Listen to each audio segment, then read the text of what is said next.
Thank you everyone for joining us today. A warm welcome to you to this evening. We've had over 1,200 people sign up for this event. So huge interest, and we know that not everybody can make it in person, and many of you will also be watching this later, but just special welcome to those of you who are here live and will get the fullest possible download from our wonderful speakers, conversationalists, wise circle of beings tonight. And yeah, also warm welcome to you who are watching this later.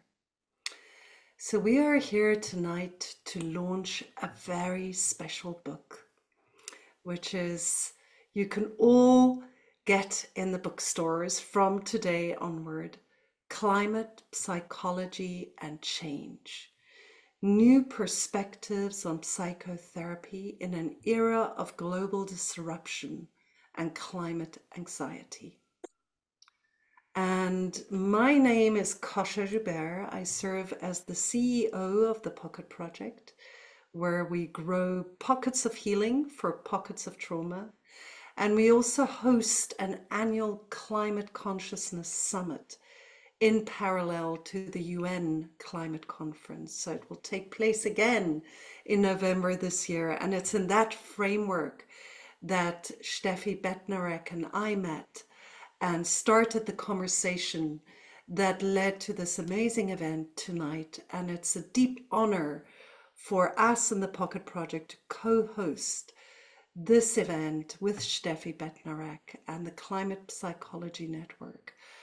And many of the speakers tonight have also been part of the Climate Consciousness Summit. So we'll have with us tonight Thomas Hübl, Bayo, Akomolafe, Nora Bateson, Francis Veller, Deepa Mirchandani, James Vaccaro, Caroline Lucas, and of course, Steffi Bednarek. And all of you. And it's really in this collective space, growing a container of collective hosting, that we are entering this space tonight. Because part of what we need to remember, and what Steffi also writes about in this book, is to hold each other in collective container spaces as we move into deepened insecurity, but also a deepened exploration of who we are if we start realizing that the systems we've created together are destroying our world. And also the processes of grief and uncertainty and fear that are touched in us as we move through these times. So I would like us just to take a moment at the beginning of this call to come home to ourselves, to our bodies.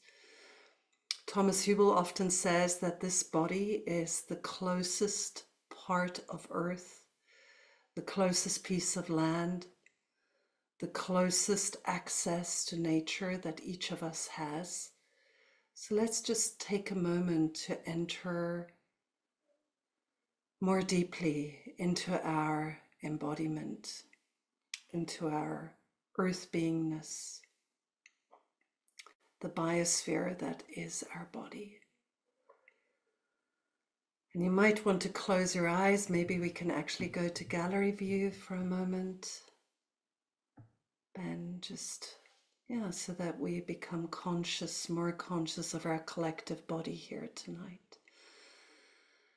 And just take a moment to allow your breath to deepen.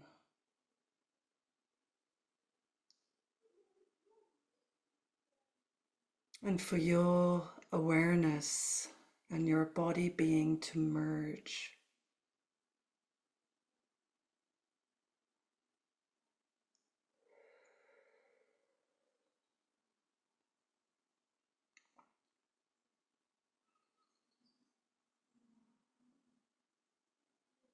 Allowing your breath to widen, deepen the embodied space you are hosting. Allowing this body to land more fully in earth.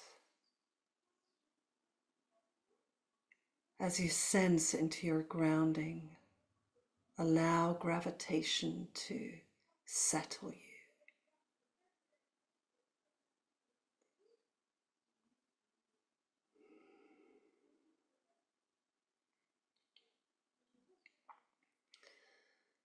And let's also take a moment to welcome emotions, the movements of aliveness, of care, of love, of grief, of anger, fury, outrage, love, fear that accompany us through these times. And just allow a space that welcomes our feelings, a space for them to be felt, be hosted in a larger nervous system.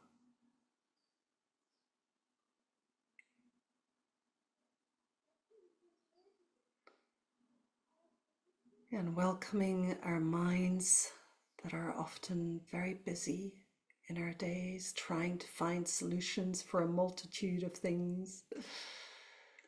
Yeah, letting our minds settle, becoming a wide open space that allows deep listening.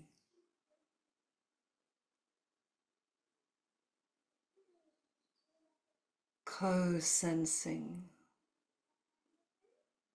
to arise.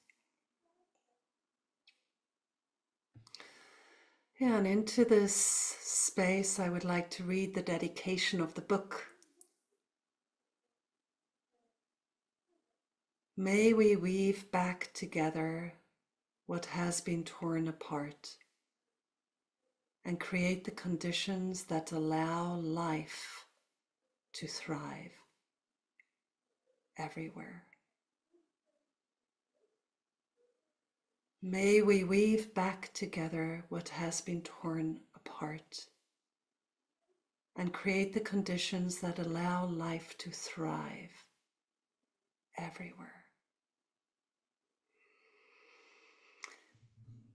Yeah, thank you. Yeah, and thank you all for being here. Each of you brings a contribution into the space that can be felt. Yeah, and I just want to also bring in one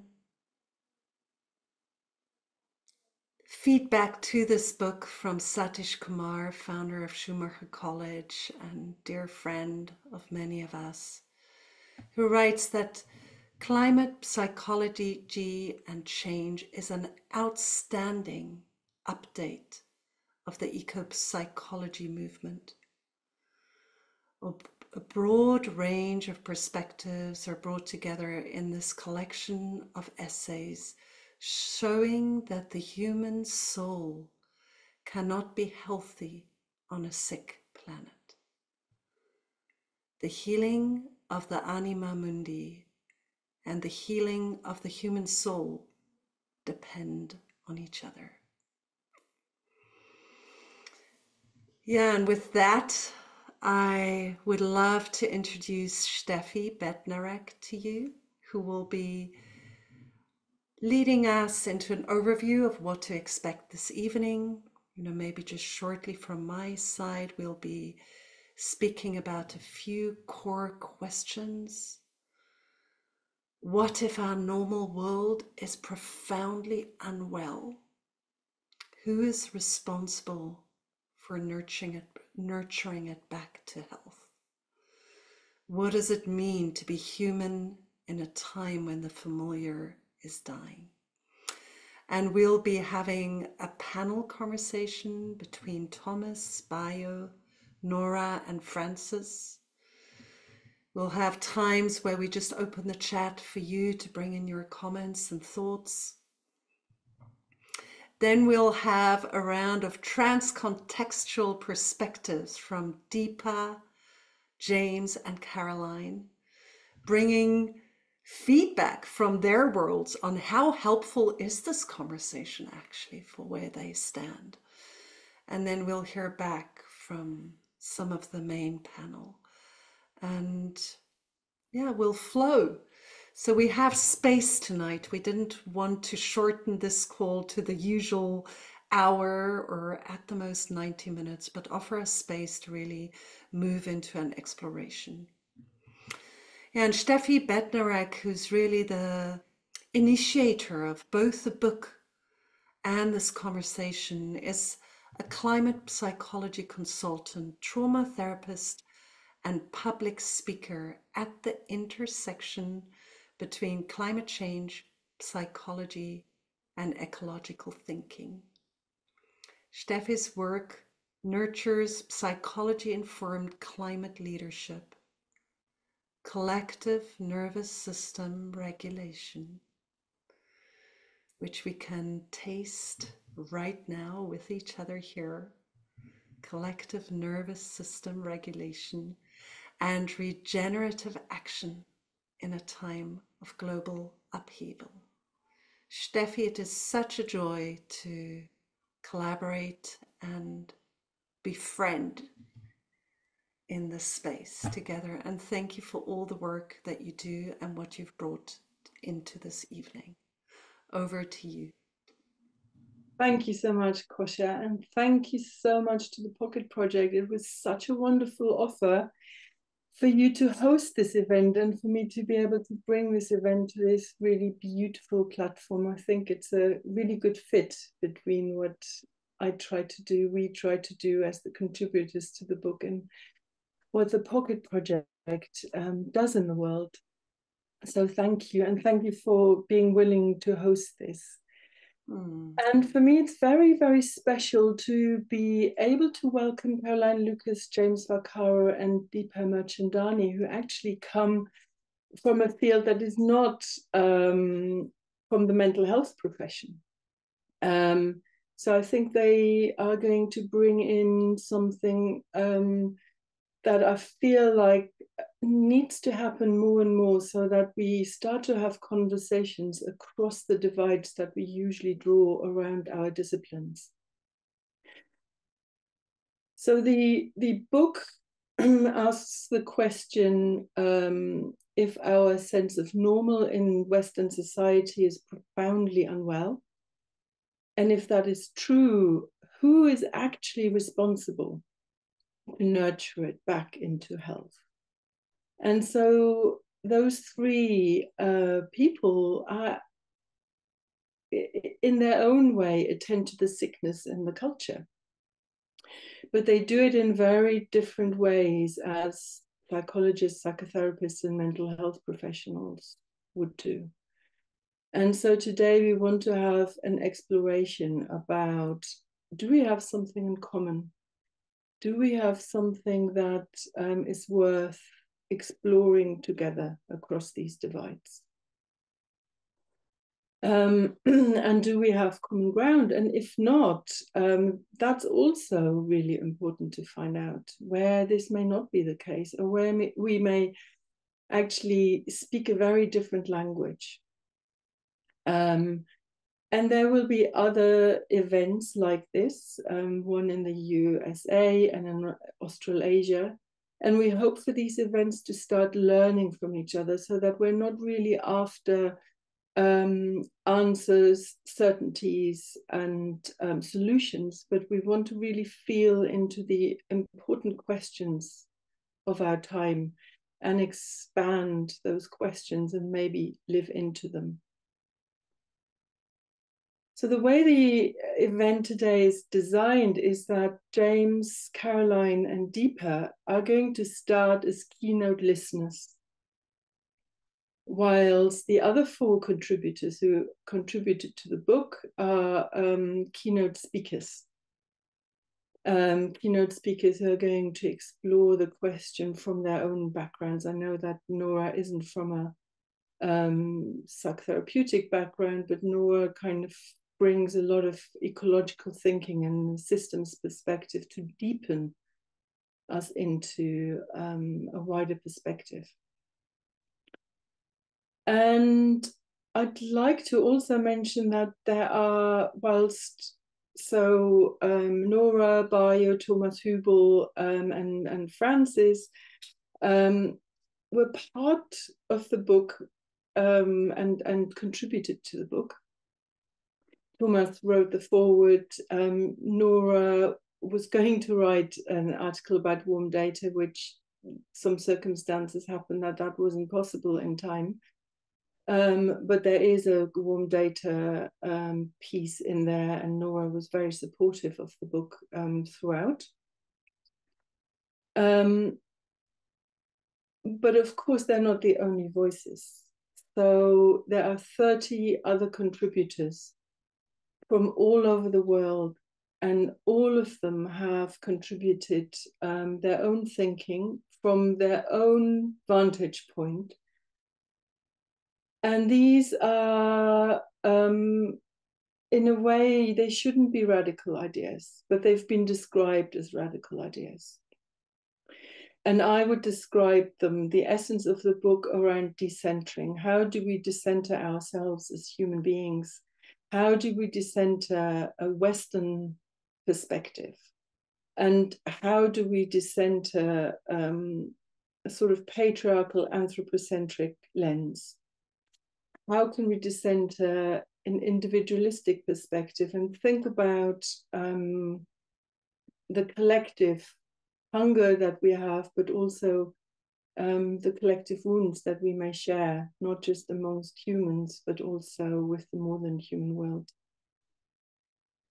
So if it is true that our sense or that our culture is profoundly wounded and profoundly unwell, there's also an assumption, I would say, by all the authors and contributors to the book, that Western culture also lacks the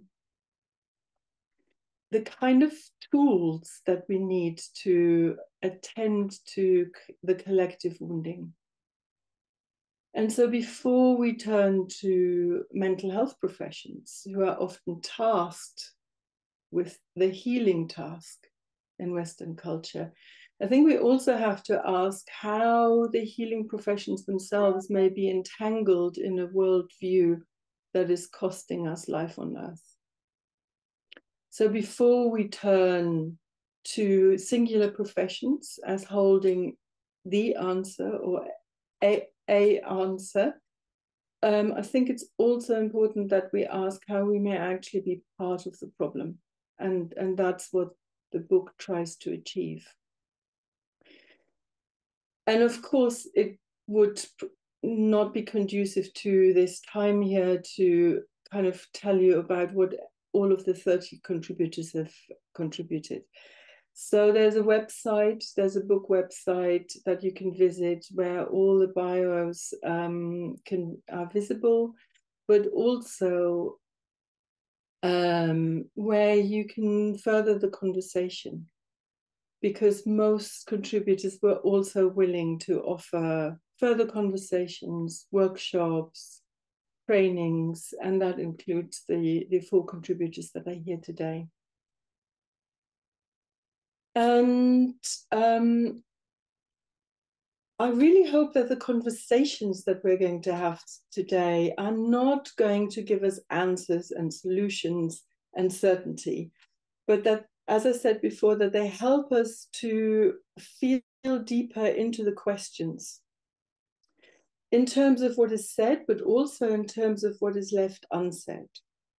And sometimes the things that may touch you, it is not always clear where the vibrant idea that nurtures us back into health will come from. So that may come from the contributors, but that may also be something that arises in you. And that includes the possibility of feelings that arise in you that feel uncomfortable. And if that is the case, what would happen if we don't immediately discharge these feelings, like in the sort of traditional breakout rooms? But if we start to sit with them, walk with them, maybe dream into them, instead of immediately trying to breathe them away. So for me, there's an invitation of regenerative disturbance into this space. And if you feel like it would be conducive to explore this regenerative disturbance in the company of others, we will send you some possibilities and offers of where you might be able to do that after the event. But sometimes these disturbances actually are widening us.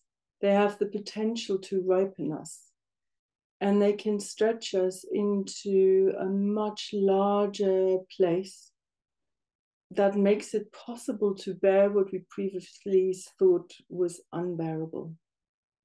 And so that's why I think it is important to come together to find out how to contain these difficulties rather than to work on getting rid of them.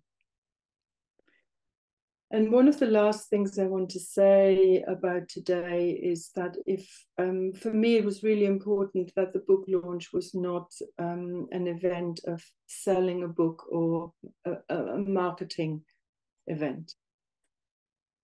So today is about entering conversation and bringing these ideas that are currently confined onto the page. It's to free them up again, because it all started with a conversation. Francis Weller, Bayo Akomolafe, Sally Weintraub, who's a climate psychologist, and Mary Jane Rust, who is an eco-psychotherapist, we came together 2 or even 3 years ago. And we met without an audience, even though all of these people I just named have a big following. We came together privately, and we had a conversation about the role of psychotherapy in a time when the familiar is dying. And that was it. There were no other prompting questions. We sat with silence if we didn't know what to say. And we felt into that space, which also meant feeling into our bodies and feeling into what may want to come through us. And in the same way, we're inviting the first contributors to feel into that relational space. So this is not about selling a book. This is about feeling into what arises for us. And that may be messy. So nobody's expected to come up with the next meme that we can post on LinkedIn, but it's about just staying with the questions. And I'm just thinking about whether I forgot. I'm sure I forgot something. But here we go. Here's the messiness already. I'd like to finish, excuse me, with a quote by James Hillman, who was an analytical psychotherapist who wrote a book called We've Had 100 Years of Psychotherapy and the World is Getting Worse. And what he says, let me just bring this up, is the psyche, the soul, is still only seen within and between people. By removing the soul from the world and not recognizing that the soul is also in the world, psychotherapy can't do its job anymore. The buildings are sick. The institutions are sick. The banking systems are sick.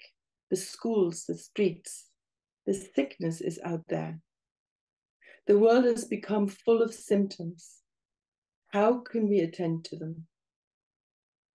And so in a way, that's the guiding question for us. And in order to bring this into conversation, I'm also really grateful that all the contributors agreed to decenter the singular voice, so that we can also just gesture towards a sense of that knowledge needs to be co-created rather than the celebration of this lone heroic voice. So without further ado, I hand over back to Kosha, and thank you all for being here. We've had almost 1,200 people sign up for this event. Of course, not everybody can turn up, but I'm just so glad that there's so much interest in this discussion. So thank you. Thank you so much, Steffi. And I feel like you've really just rolled out a carpet for us to move into a place of collective listening.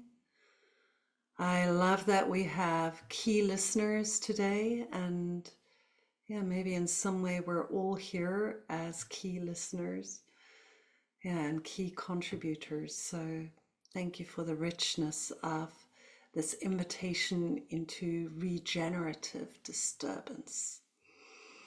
And I think also with these words of Gabor Mate, the myth of normal, that we are here to unpack, see through, see into. Yeah, and with that, we're going to move into a conversation where we will open a space where 4 of our key speakers will be in conversation with each other, and you will be invited to simply find the flow between you, pass on the word to the next person, possibly sit in stillness for a moment, and we'll have around 45 minutes for that conversation. Towards the end, I'll just come back on screen with you so that you know it's time to bring it to a close slowly. And I just want to bring a short introduction to each of you. It's also like I guess a nod to normality, because I know that none of these words describe who you are, but that maybe they give us a glimpse.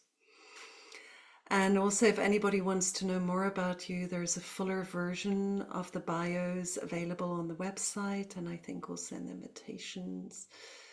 So Thomas Hübl, who is just joining us, I believe, is a renowned teacher, author, and international facilitator who works within the complexity of systems and cultural change, integrating the core insights of the great wisdom traditions and mysticism with new discoveries of science. And since the early 2000s, Thomas has been working in large-scale events and courses on the healing of collective trauma.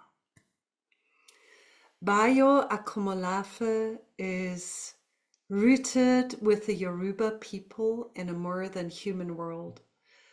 He's a widely celebrated international speaker and disruptor, a post-humanist thinker, poet, public intellectual and author, and also the founder of the Emergence Network, a planet-wide initiative that seeks to convene communities in new ways in response to the civilizational challenges we face. Nora Bateson is an award-winning filmmaker, research designer, and international lecturer, as well as the president of the International Bateson Institute, based in Sweden. Her work asks the question, how can we improve our perception of the complexity we live within, so that we may improve our interaction with the world? And she explores this through warm data. And lastly, Frances Veller is a psychotherapist, writer, and soul activist. He's a master of synthesizing diverse streams of thought from psychology, anthropology, mythology, alchemy, indigenous cultures, and poetic traditions. He has introduced the healing work of ritual, especially around grief, to thousands of people. So welcome. Thank you so much for being here with us. It is a joy to share space with all four of you, and the invitation to disruptive regeneration and regenerative disruption is in your hands. And also we have a guiding question for you, which you can take wherever you wish to and wherever it takes you. What if our normal is profoundly unwell? Who is responsible for nurturing it back to health?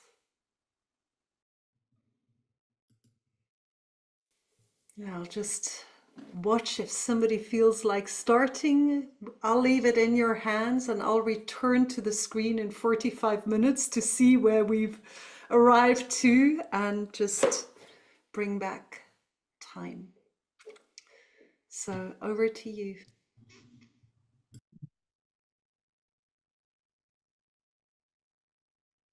I think we're all going to stare at each other awkwardly.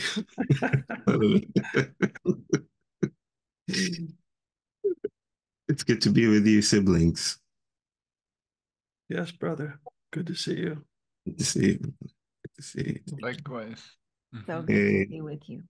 Hey. I mean, I guess for me, the one of the big issues with the idea of normal is that it immediately outlines and points to something as being not normal. Yeah. And so, of course, the history of that is horrifying. Nothing short of that. I've been doing quite a bit of research over the last few years on the sort of the early moments of eugenics. Yeah. And the way that came in right on the heels of fascination with industrialism and the metaphor of making things fit and work together. And that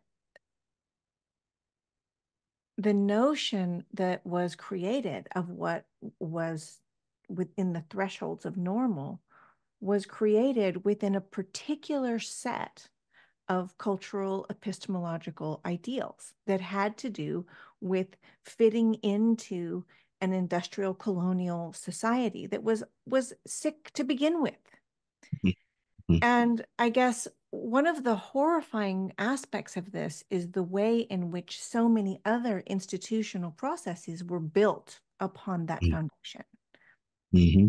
So the education system, the health system, and we like to think that eugenics was actually about breeding, but it reached much further than that. It was about a whole cultural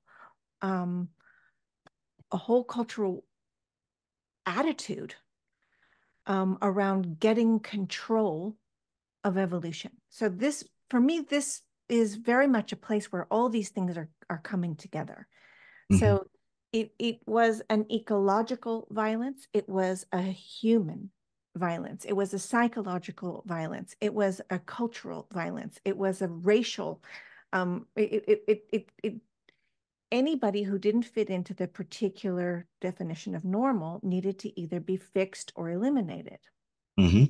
And in the beginning of eugenics, people didn't understand the violence that this was going to be. I think they actually thought it was altruism. I think they were actually asking a question: how do we make more perfect citizens so we can have a more perfect society? And they didn't understand what was going to happen, or did they not care? Because there were people who were pointing to it. My grandfather was one of them. Boaz was another. Mead was another. There were people who were saying, watch out, this is not okay. This is evil. This is violent. So I guess, whenever we're looking at these surveys or stages or possibilities of defining normalcy, the first question for me is who survey? What were the questions? What are the underpinning epistemological assumptions that are in those questions? Right. Yeah.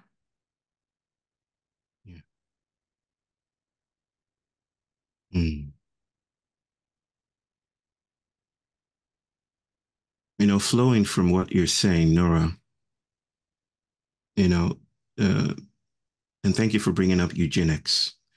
I was just thinking about the history of the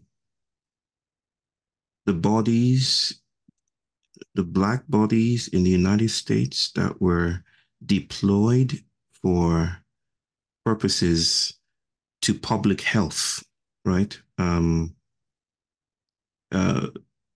To study a certain disease, and I'm going to speak about this like people don't know about it, a certain disease that was made up just to see the longevity of that disease, under the guise of treating and holding space for these Black bodies in Alabama. They were used and deployed and discarded, which tells me that the pathological is political, right? And following from that, the therapeutic is historical. It doesn't just come into the world, it's not just there ahistorically in a culturally neutral way. What healing is tied to cultural, political, epistemological, ontological cosmovisions about what it means to be a body and what it means to be proper.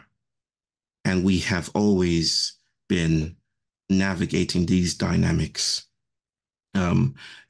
If some people hear climate psychology, the first thing that comes to mind for many people hearing this, even people trained within the field, is that climate psychology is about offering propitious rituals to the gods of climate, to appeal to those gods so that we can have less anxiety. It's about tending to bodies within the space of upheaval.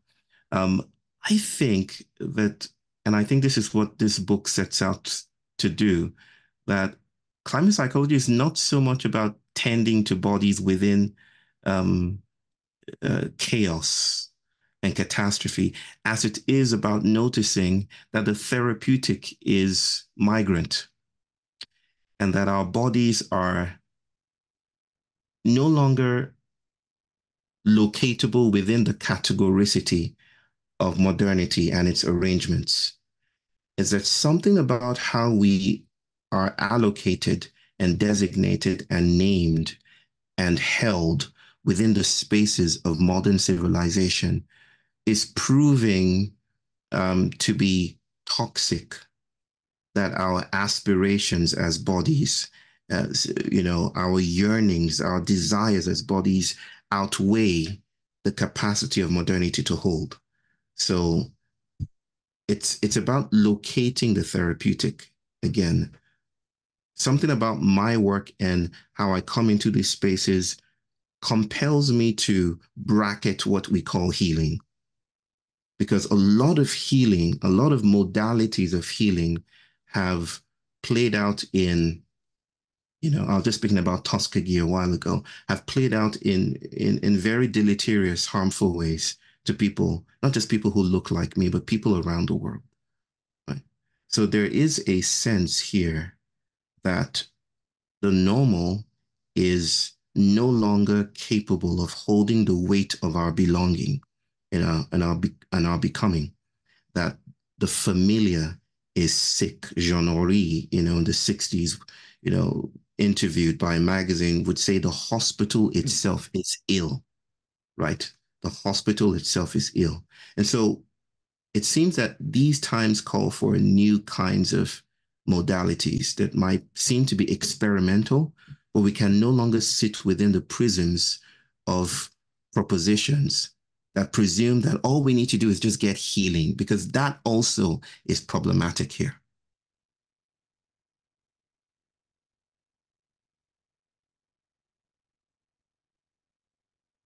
And I throw the hot potato to one of you brothers.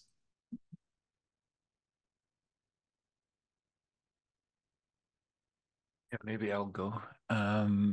So first of all, thank you. It's great to be with everybody here. And yeah, the normal, I think what I want to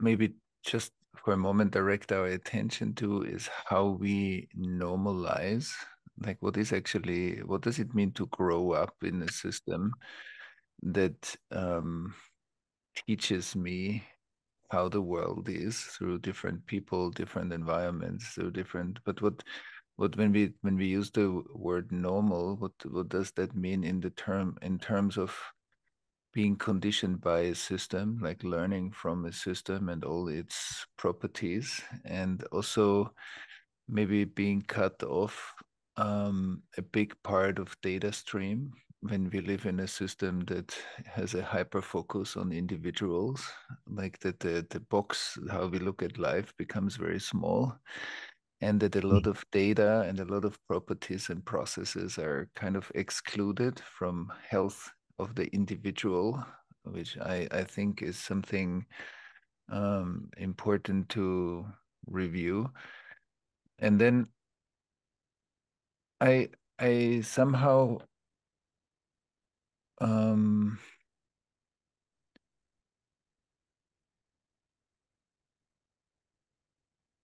want to look a bit at when we look at society, or when we look at history, like when we say like history lies behind us, or history is us. Integrated history is us having this conversation, and it's not separate from us as a context I learn about, but it's in the ancient hard disk of our bodies, like the entire history and all the ancestral achievements are present. So I think what you said, Bayo, about the modernity and the compartments that we create,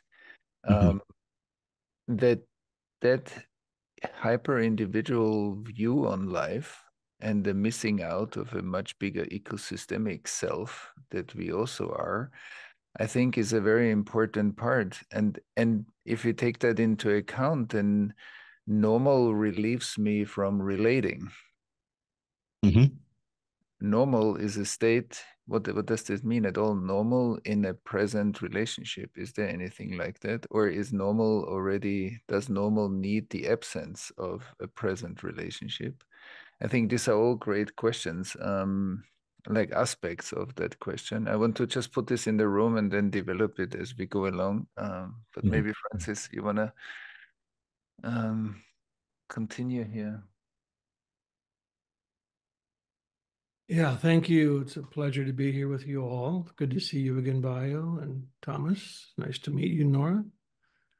I'm always curious about what is the allure of normal?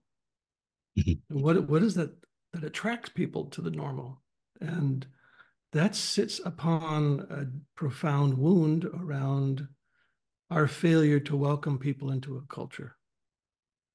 So you want to become normal. I mean, people come into my office and, underneath their anxiety is this hope that they can become normal, that they can fit in. Because there's this anxiety built into the system that you are always chronically on the outside. and you're anxiously trying to find the crack in the wall that might allow you to fit into the normal culture that you fit in. And so people come into my office and there's this urgency to change, but usually that urgency is rooted in a sense of self-hatred. Mm-hmm.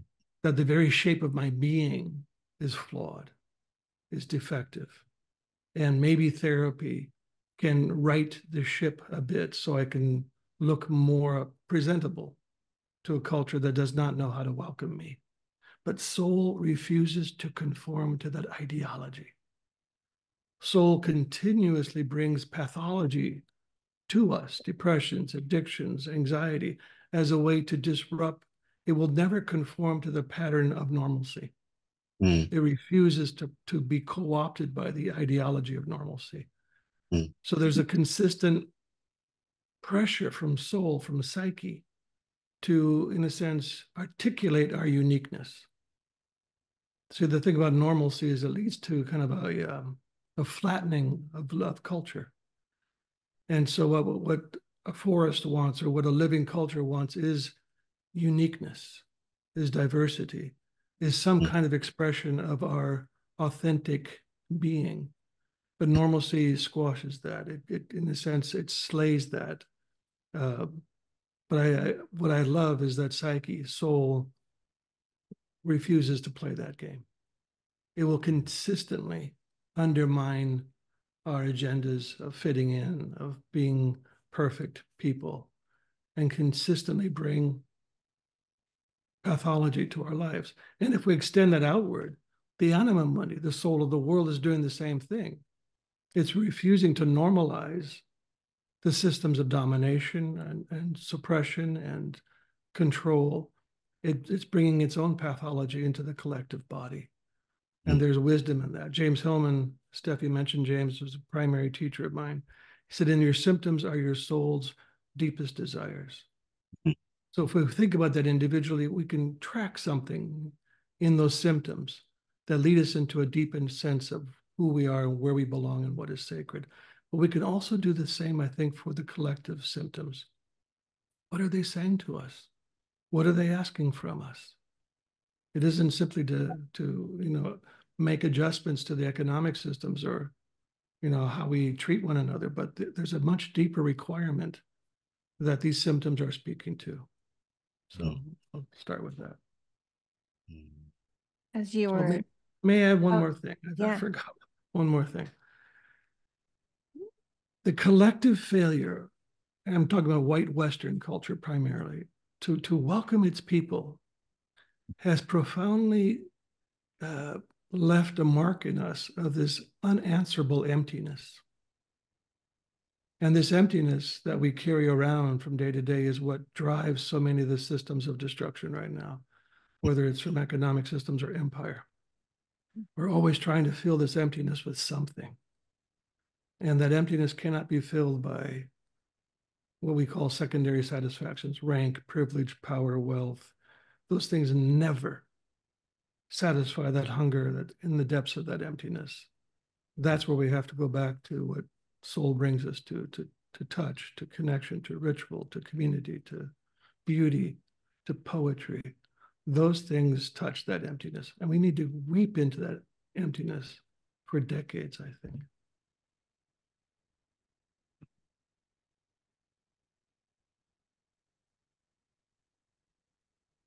I was just going to say that as a parent, it's been really interesting to notice how many parenting books are about basically how to have a well-adjusted child and what to do to help your child be well-adjusted, and this intergenerational urgency to fit each other into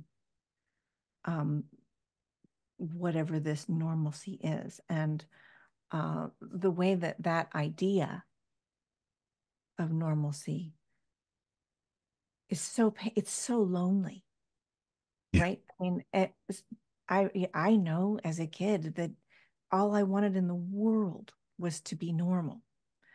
And of course, it's impossible, because what even is it? It's just it's an idea that actually nobody fits into. So there's this larger idea of normalcy that is how life is. This is just how life is, right? You know, there's that quote about it's easier to imagine Armageddon than the end of capitalism. Mm-hmm. Because this is how life is. It's just how it is. And this is normal, and this is the familiar, and this is the way it is. But it isn't the way it is. It's the way that it has become. But Mm-hmm. that doesn't mean that it can only be like this. There are lots of ways of living together and being together that don't look like this kind of mutual double binding and destruction. Mm-hmm. So I'm just interested also to bring in this intergenerational thing. And Thomas and Bayo, you guys both spoke about ancestors. Mm-hmm. And also coming generations that I need to fit in and succeed in this system for the generations to come on behalf of the generations that passed, as an idea that is bringing profound harm, not only to individuals, which of course the whole myth of the individual is really, really very much at the heart. And it's right there in this idea of how do you fix a truck?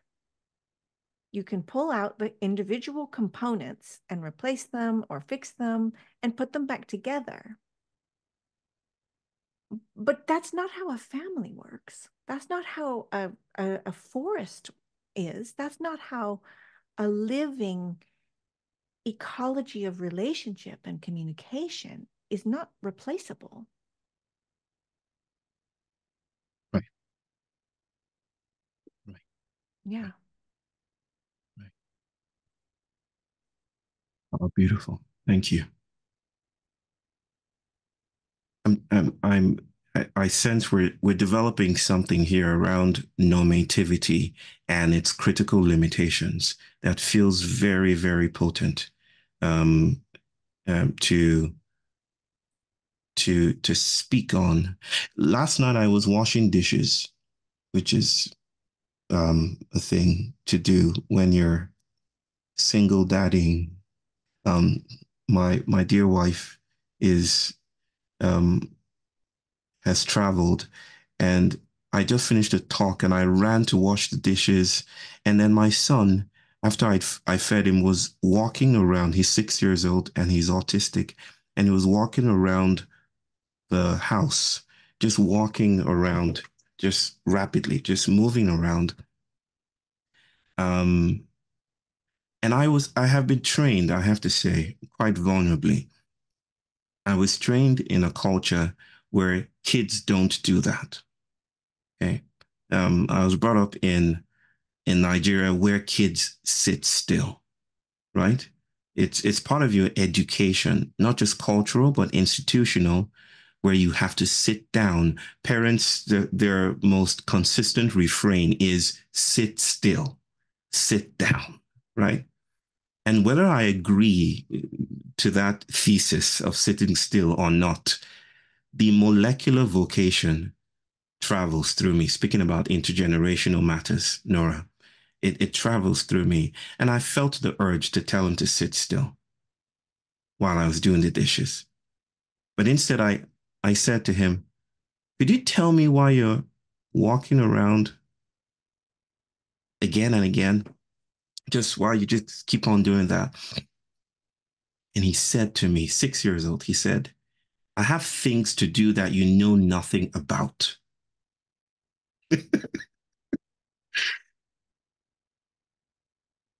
I have things to do that you know nothing about. The mistake here would be to say Kea has autism. There's something diagnostically prestigious and comforting about categorizing the world. And I think that is what normativity is.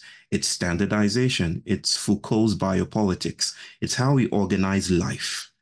We want life to be predictable, to be stable. And I'm not even pathologizing that. I'm not saying that's evil, right?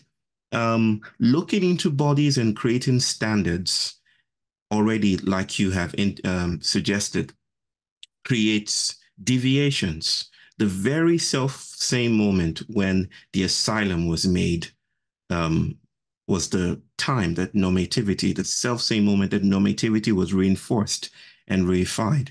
So we create these dynamics, or we are created within these dynamics of organizing life in particular ways.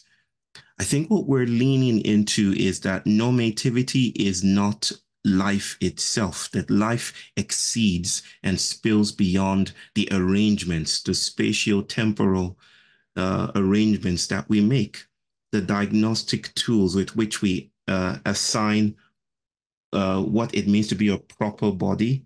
And this might be a good place to speak about Lacan and what he would have said about my son, that my son isn't proper, maybe because he doesn't have language before he developed language.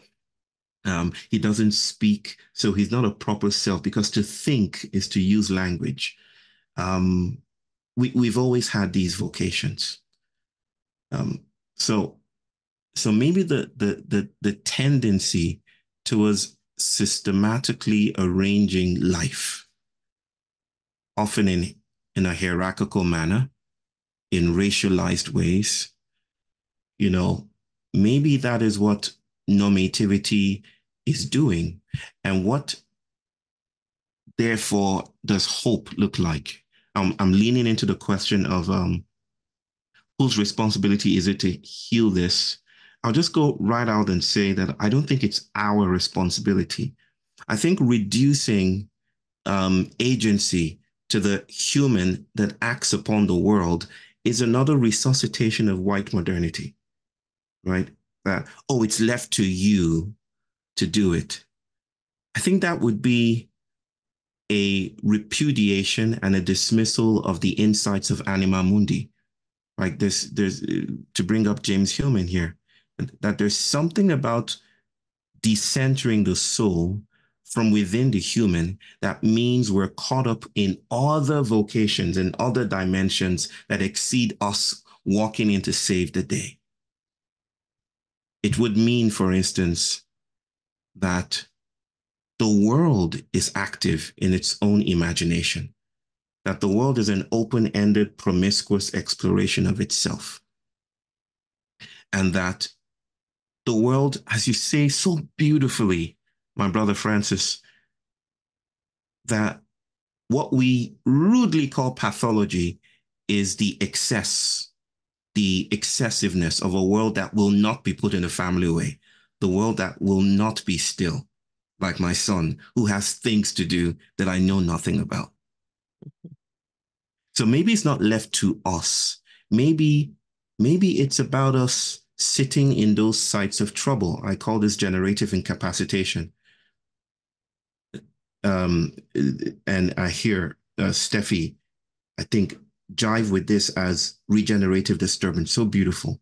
That is in those sites of disturbances, of trouble, that we are summarily changed. It seems to me that the history of white modernity is the history of rehabilitation of monsters, that we're constantly putting the monstrous, the thing that doesn't fit in the family way.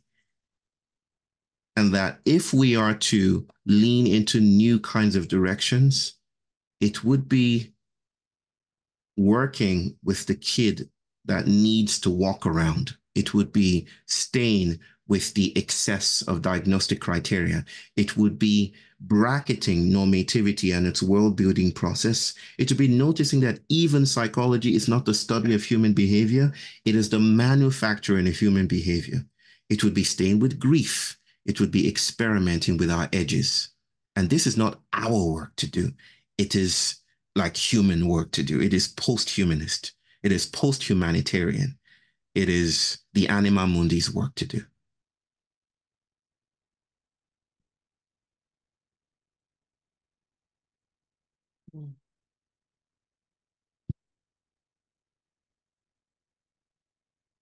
I loved, Bayo, when you said that when your son ran around and you felt the intergenerational calling to, like, say, sit still. Sit still. And I think in that sentence, for me, that summarizes our conversation so far, because it seems like one aspect of well-being, whatever that is in the willingness to have that impulse, to see that impulse, and to have the freedom to not say sit still. There's something in that moment that you notice the tendencies of your ancestry, and out of some reason, in that moment, you don't perpetuate it. So there's some sense, there's something in that moment that allows that to happen. And I think that quality relates very much to, we had a series of dialogues over the time. And I love very much, I think we agree very much on the capacity to be in the discomfort and to let life work through us. And that reminded me now of two things. Like, one is that moment with your son, and the other one, I think, though, that is also important, the same quality that allowed you not to enact that again is also what allows us to expand our awareness into where we usually look away. So there is some kind of internal freedom or internal presence or something that allows us to look where until now we didn't want to look, we as humanity, or we as our ancestral streams, or we as the perpetuation of some forces that work through us. And so I'm very curious about the capacity that happens in that moment, because I think it is important for our world that I think the normal is also like a ghost of our past, because in the present experience, I think the normal is being dispelled. There is no normal. Normal is already kind of a crystallized It's a aspect. performance. Right. When I feel you and I'm really with you, and we are in this moment together, there is nothing normal. Normal is not a factor. Normal is a factor of this relation, not sensing, not being with each other, not joining the same discomfort. It's not that we feel good all the time, not at all. We can feel in the same tension with each other, but there's nothing normal about it. So I think when we are committed to join that alchemical process that you were speaking about, then we also like become a hub together to surface, I think, some of the very important aspects that we need to surface that are tamed by certain words or certain psychological descriptions or certain ethical rules or laws. But there is something about us being willing to open that box in a way deeper than we did until now for that alchemical process to progress through us that you described. So I'm very curious about this alchemical moment that allowed you to not perpetuate, because in that I think there's a lot about the original question. You know, I love that you brought that up, because I write about ghosts a lot. and that's why I wanted to open with eugenics today, because there's something really important about having an attention or maybe even a distrust of some of the ways in which these habituated scripts are coursing through our bodies. So, you know, Bayo's example of this thing with the impulse to say, sit down.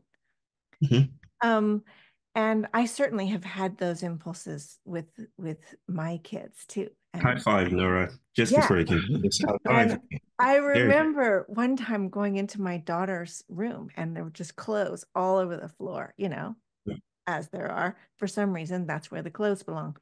And some of them were mine that she had borrowed, you know. And there's the script. I loan you clothes. How do you live like this? Da da da da da. Right? It's there. It is. And she looked at me and she said, "You can't tell me how to live my life." And of course, there's like some selection items in the ghost, right? As long as you're living under my roof, I can tell you how to live your life. Or, young lady, don't you speak to your mother like that. Or, right? You know, we have this stuff. It's locked and loaded, ready to go. And I looked at her and I saw this red hair and this fire and this being. And I was like, yeah, I don't have any right to tell you how to live your life. I said, yeah, you're so right. And she was like not prepared for that. She was ready to go. She had another thing to come at me with. But it was such a beautiful moment for us because we moved off script together. And we didn't know where we were going. But in that movement, like with you and your son, there was something that showed us we could do this together. And that was really, I think, the beginning of something beautiful for the way that we could continue to learn from each other.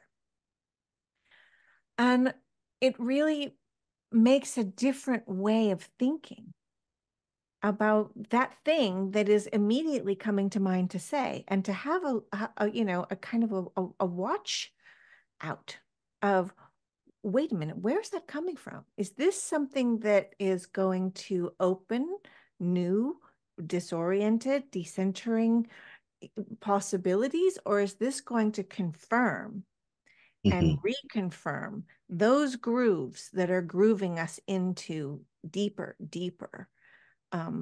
epistemological, you know, ways of perceiving our world together and ways of perceiving each other? How do you get out of those habits? And I think the ghosts are really important, you know, that recognition. There are ghosts coursing through us and we have to talk to them, because they pop up all over the place. And I even see it in the discourse around what is collaboration. Because if you're not careful, collaboration can be very mechanistic. You have a role and you have a role and you have a role and I have a role. That's not collaboration. That's another thing. That's a mechanistic thing. Collaboration is when we don't know where we're going together. And we have to be very attentive to, who can I be when I'm with you? Who can you be when you're with me? How do we open up pathways together that we didn't see coming? How do I find aspects of myself that are not familiar to me when I'm with you? So I guess there's this thing of looking at the familiar and recognizing that in all of evolution, every organism kind of wants to keep things as they were. Yeah. And yet, if they don't change, they become obsolete. So somewhere there's a place of the unseen where there is something brewing in the underground, in the unseen space that is not familiar. It's so unfamiliar that it's not perceivable. And it must be so. Because the second that comes into our scope of the familiar, or any organism's scope of the familiar, it gets put back into those perceptions that will see it as, you know, in the way that you listen to a new piece of music and you say, oh, that reminds me of, sounds like, taste a new food. Oh, that's a lot like. It gets it gets put back into the digestive system of the familiar. Mm. So there must be something unseen. And I have been exploring that with this word of phonipoesis. I won't get into that here, but something in the unseen world that is holding that which is beyond our expression, and even comfortable perception. So this disorientation is really important. Yeah. Beautifully said. Mm. Thank you. Yeah, I'm also thinking about just where are we heading species wide, planetary wide. This is not a season of ascent. We're not heading towards clarity or a direct understanding. We are in a deep process of descent. Mm. And the descent takes us into the unknown. It takes us into the darkness. And we need to trust that there's something decipherable in some way about our time in the dark. There's a lovely line from Susan Murphy says, we need to develop a dark adapted eye. We need to see in the darkness now. So this is not a time of knowing. It's not a time of confidence, not a time of ease. It really is about steeping ourselves in the waters of humility. We don't know what's going on. We don't really have a clue what's going on. And I love this, Bayo, your story about your son, and that question you brought at Thomas about what happens in the alchemical moment is we're being asked to practice something almost completely undeveloped in Western mind, which is restraint. Can we pause?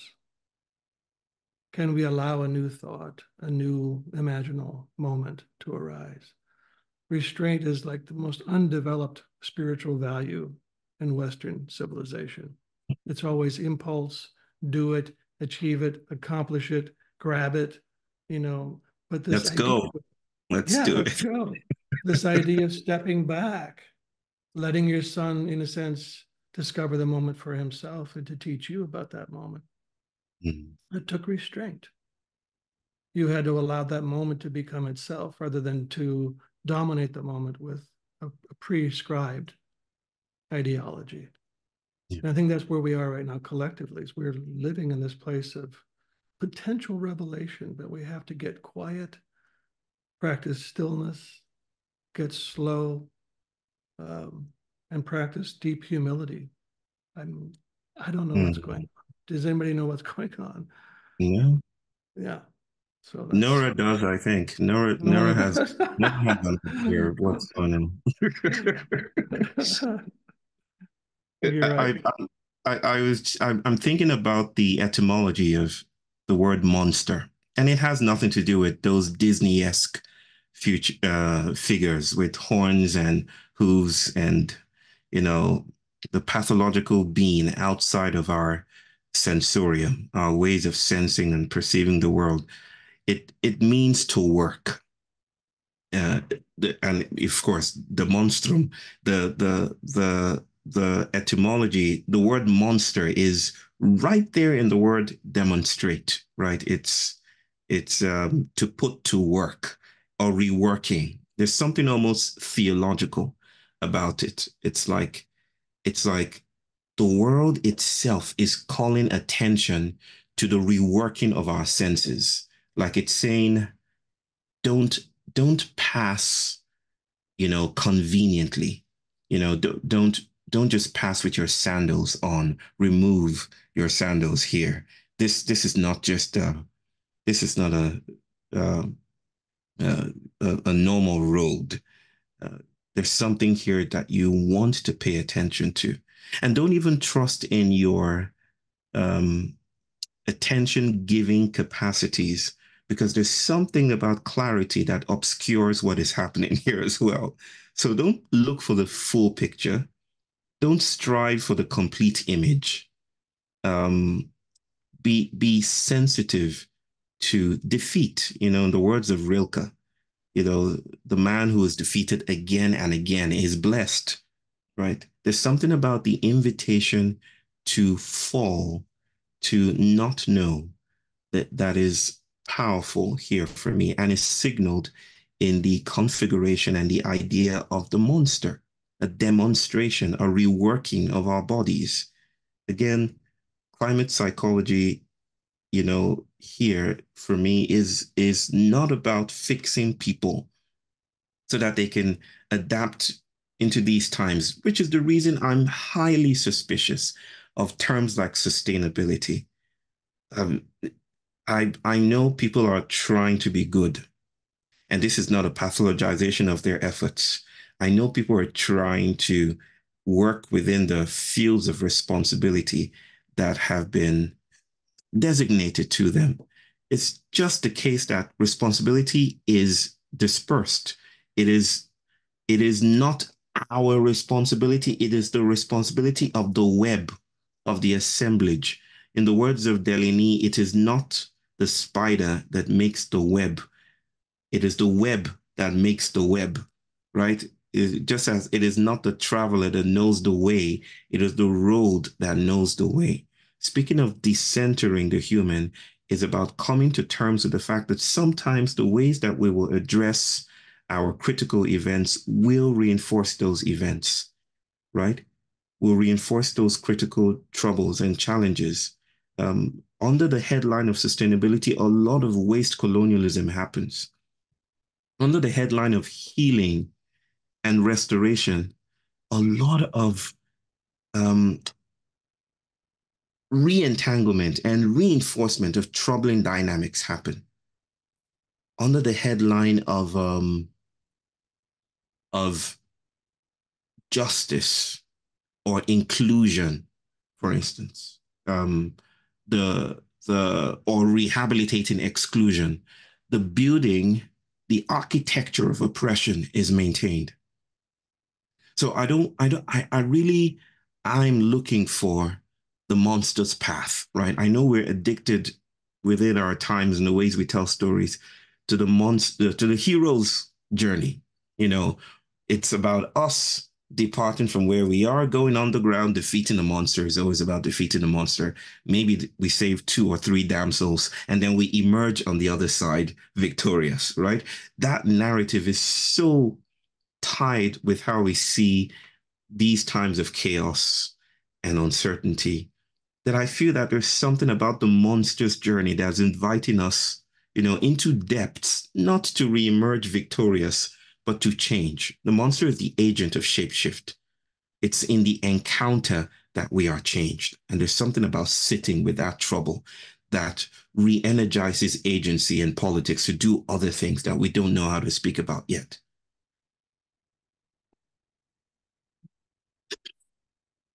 It seems to me that we are again and again returning to.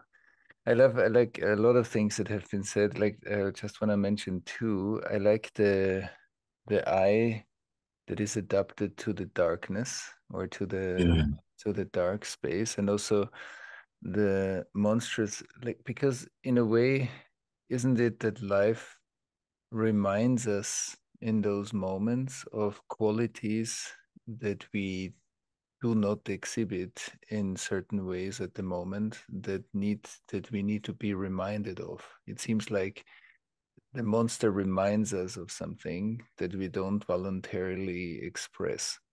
And I've been, for example, in many of those collective processes, and the amount of revelation in the darkness is amazing. So, Francis, when you spoke about can we, in a way, step back and not know, but isn't that sense of knowing already the effect of the effect of the effect, and that not knowing a state that allows us to be really intimate. And so I think that that's a beautiful reminder to see how intimate we are with the process of life, or and how knowing is a way to state our non-intimacy. with the process. So I think that's beautiful in both, in all that has been said. Yeah. Also the ghosts. I mean, there's a lot of like similar emergence here in the conversation that is beautiful. Yeah, Nora isn't a ghost buster. Nora is a ghost hugger. Yeah.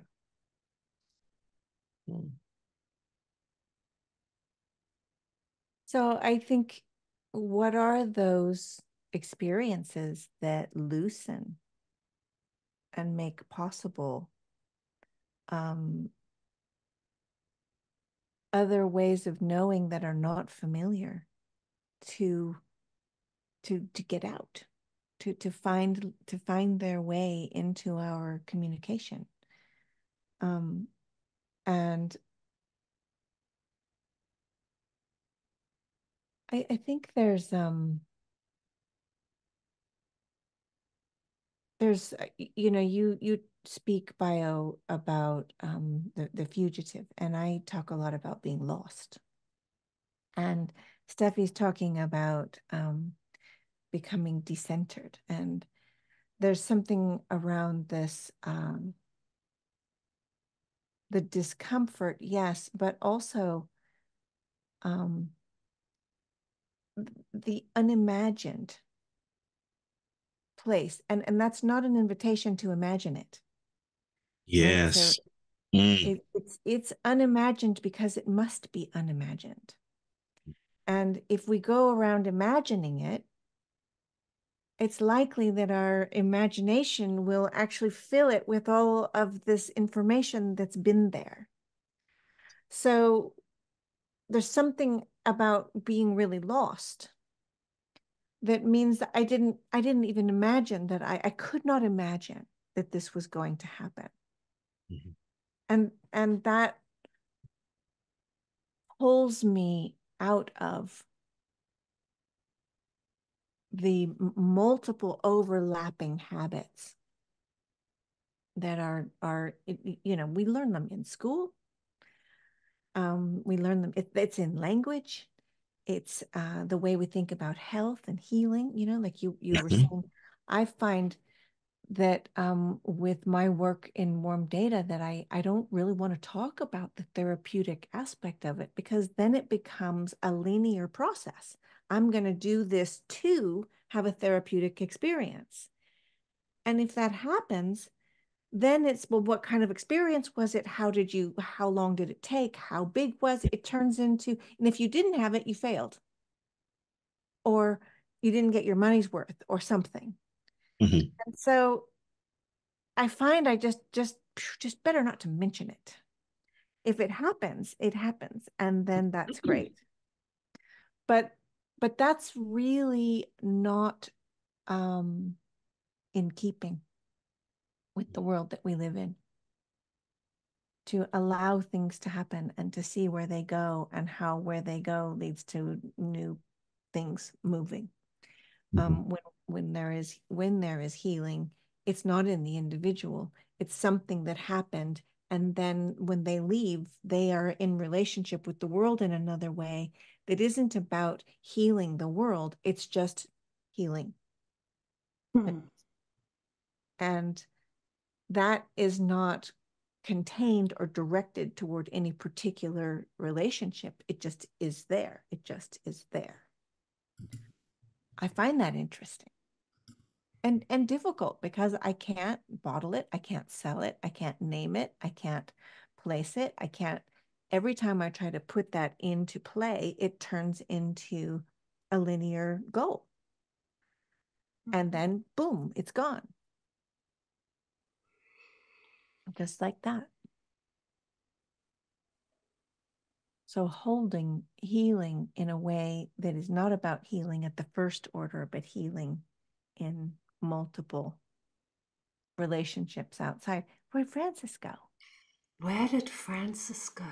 Where'd Francis go? He developed an eye for the dark. There he is. He's back.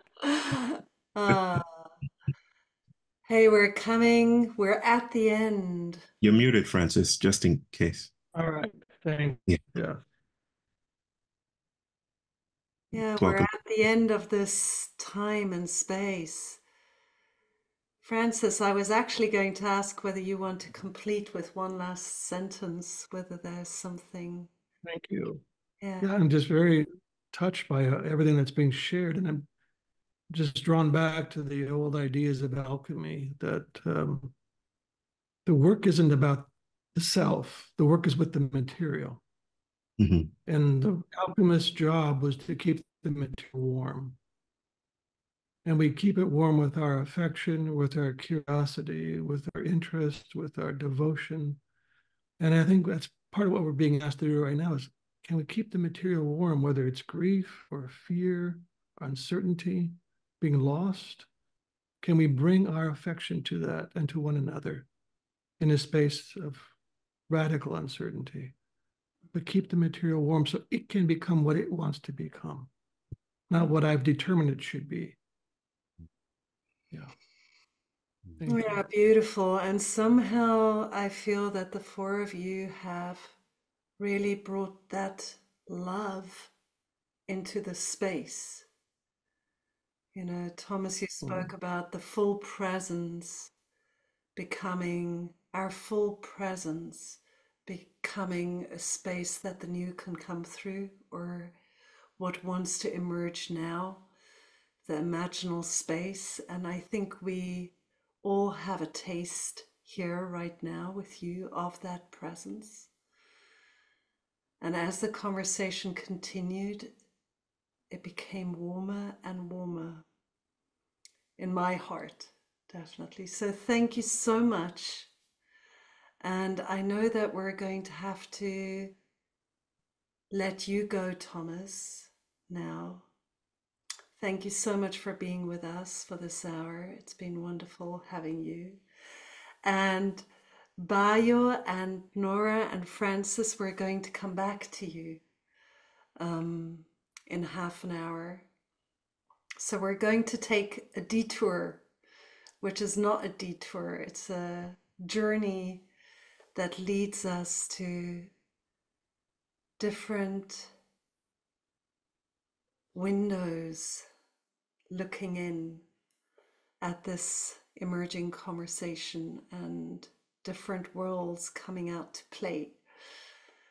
And I would love to start by just opening up to you in the chat to just say, maybe bring one word about what is most alive in you right now, just one word.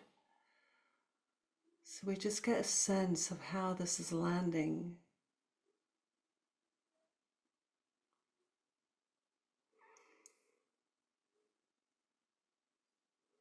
The joy of monsters and seeing in the dark mixed in with awe, gratitude, messy sanctuaries, mystery, curiosity, open possibilities. Yeah, beautiful. And the chat has anyway been amazing. Yeah, and thank you again for this amazing journey. And I think we will need to create a transcript of this part of the conversation. There was just so much of beauty that came up in between you. We become a hub to surface alchemical change. We start moving off script together. All those are things that we witnessed here, that took place here. And with that, we would like to move to our key listeners who are now shape-shifting roles. And again, I'll just do a very brief introduction of you, and we'll be receiving feedback from you. How has this been helpful? Maybe discombobulating, yet helpful. So Deepa Mirchandani is committed to creating meaningful socio-economic and environmental change in the world, and has been working as a campaigner for human rights and international development for more than 20 years. She is a strategic advisor to both multinationals and a champion for social entrepreneurs. and recent COO of the Global Network of Social Entrepreneurs, Catalyst 2030. Welcome, Deepa. And James Vaccaro is CEO of repattern.org, supporting organizations and their stakeholders in effective ecosystem innovation and strategy for sustainable transformation. He's the chief catalyst of the Climate Safe Lending Network, a multi-stakeholder initiative to catalyze the decarbonization of the banking sector.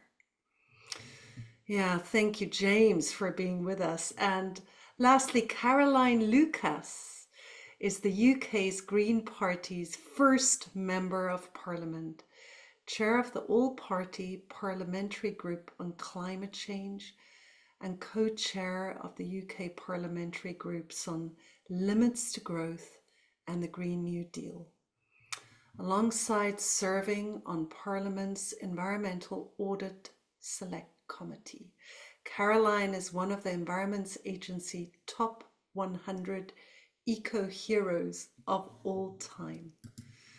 Yeah, warm welcome to all three of you. Thank you so much for, just the preciousness of your presence here with us. And in this round, we'll do it differently. So I'll be following time and we'll have a round of 3 minutes each and a round of 2 minutes each. And at the end of the time, I'll just raise my hand and you can complete.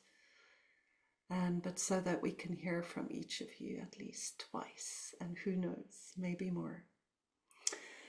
Yeah, and we know just how precious time is sometimes in this world. So your time is precious to us.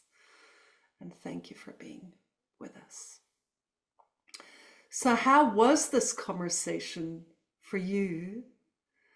Including also what Steffi brought, and what is helpful in what you've heard? What is maybe not helpful for the work that you do in the world? How does this combine, infuse, inspire you today? And maybe we start with you, Deepa, if that's okay. Yeah, thank you so much. It's incredible to be here. And being a big fan of Steffi's. I sit within the kind of what she talks about in her chapter in terms of the fragmentation, and working with companies and working with movements to allow for shifts, to move towards creating the infrastructure, creating the systems and mechanisms that enable socioeconomic and environmental change. So I found the conversation, there were parts that I felt like a warm rush of calm. And then there were also parts that I found quite energetically triggering, to be honest. And there was it felt like a bit of a duality going on in me. And I think that's from a place of working with people whereby we're trying to hold space for that personal, to be able, and their personal feelings, and caring deeply about the world and socioeconomic challenges in the world, to allow that to help shape the organizations and the companies that they are parts of. And how does that show up? And so, and on the flip side, also working with social entrepreneurs and people on the ground who are deeply affected, and come from the majority world. And therefore experiencing a lot of this Western, what we've seen as the kind of the hurt and the energetic failure, and where the experiences are being felt elsewhere.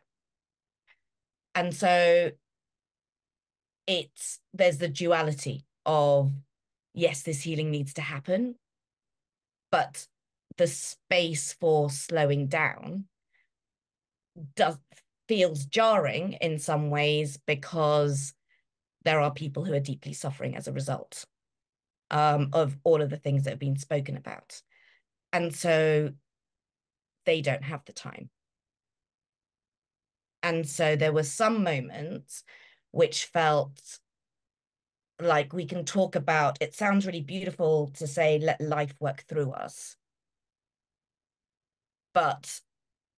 And that's a beautiful thing for the Western world to want to go through this epic realization of what has been fragmented and what has, where the soul, and Francis talks so beautifully about this, about soul and compassion and curiosity and devotion.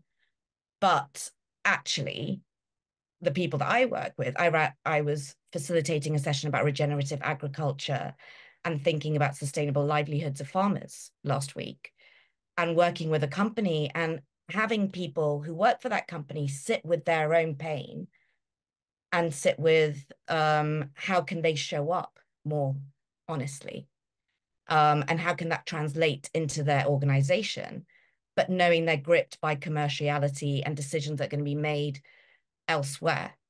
So I found it quite complex. And then Nora spoke and I felt calm again. So I'll leave it there.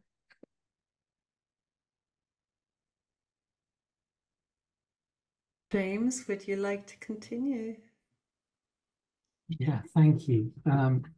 It's an amazing privilege to be a keynote listener. That's like the role I've always wanted. And it feels like this whole conversation, there's been immense amounts of spaciousness. And there is the overwhelming feeling is contrasting that spaciousness to the feeling of scarcity that so many who I encounter on a day-to-day basis have not to trap themselves, that feels judgmental, just are in a cycle of scarcity. And I love what Francis said about there's the anxiety of like needing to be normal in order to not fit in. And it made me think about a game of musical chairs.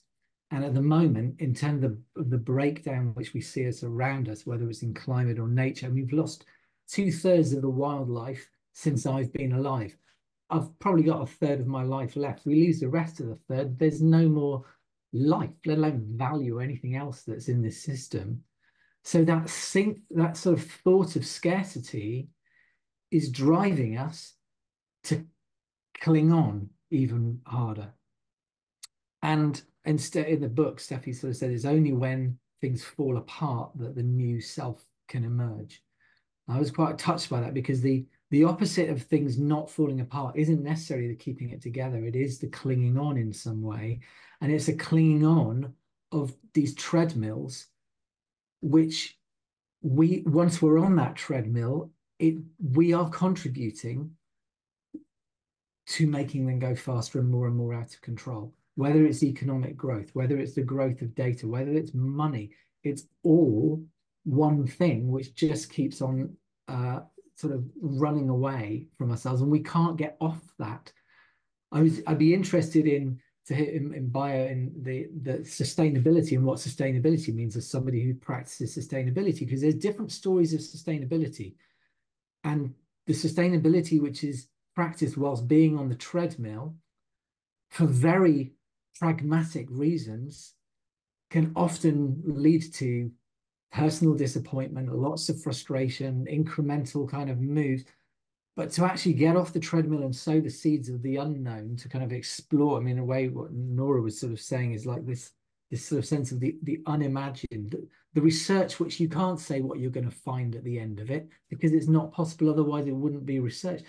That's a level of bravery which it's really hard to channel. And I think I have empathy, and I share it myself. It's not always possible to channel that amount of bravery.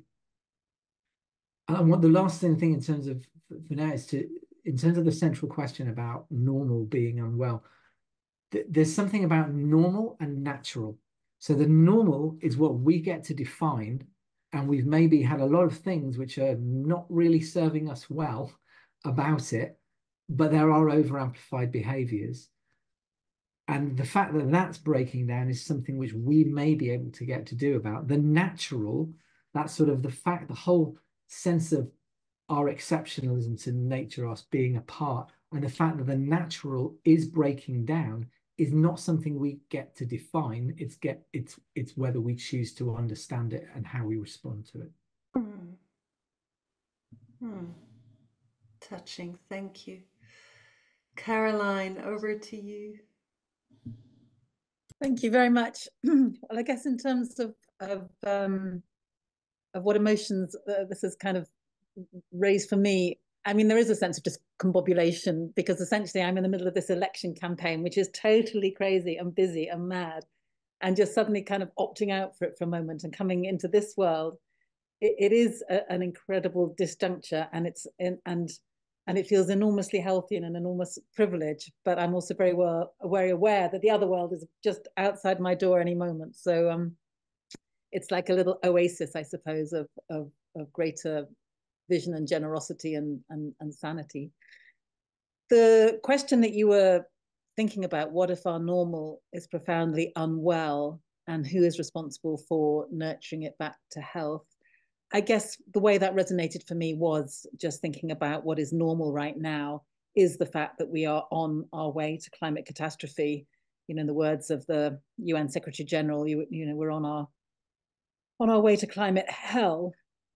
And what I really appreciated, I think, about the conversation, and actually, if I could just say to Frances how much I've loved The Wild Edge of Sorrow. It's just been such a transformative book for me, and it just really speaks to this moment when trying to understand why is it, knowing what we know about the damage that we're doing to the planet, why are we still allowing this to happen?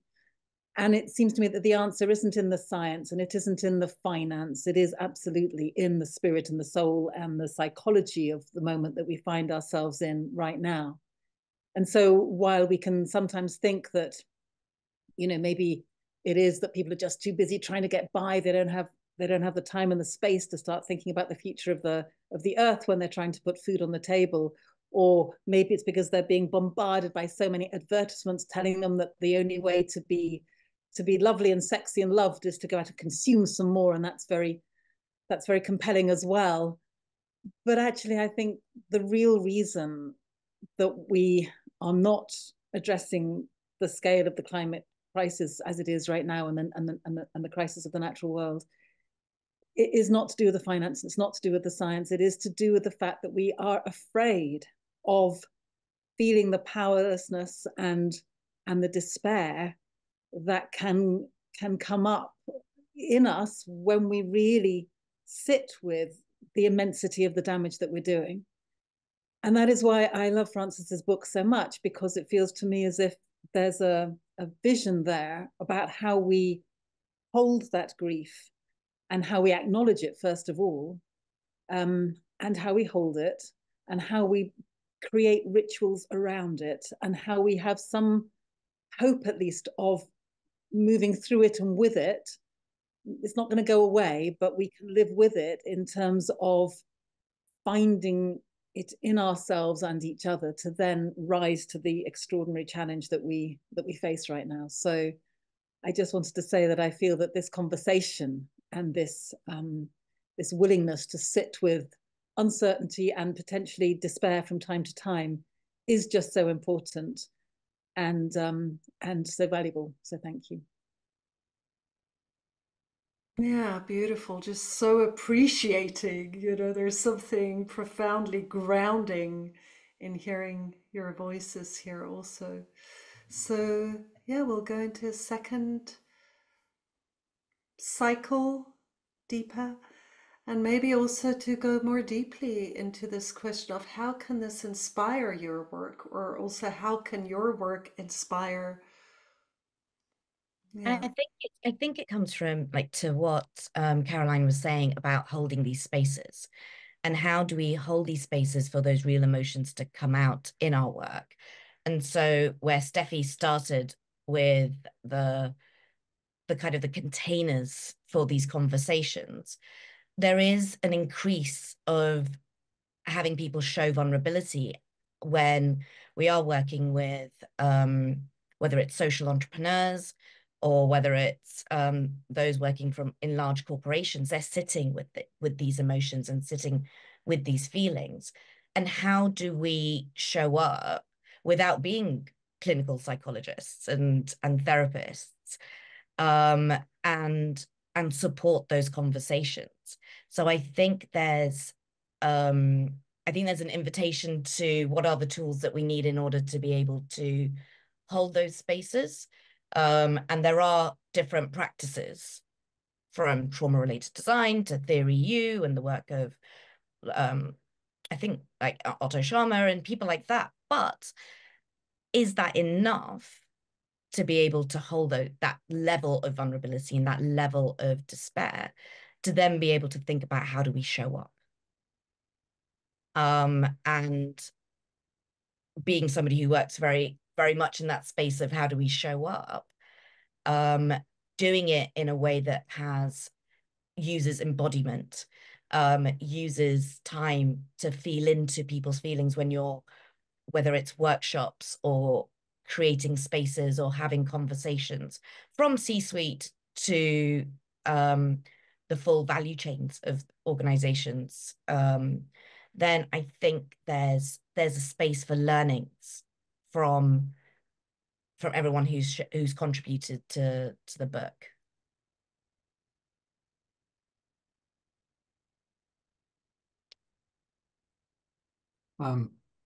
Just building on spaces, I think that,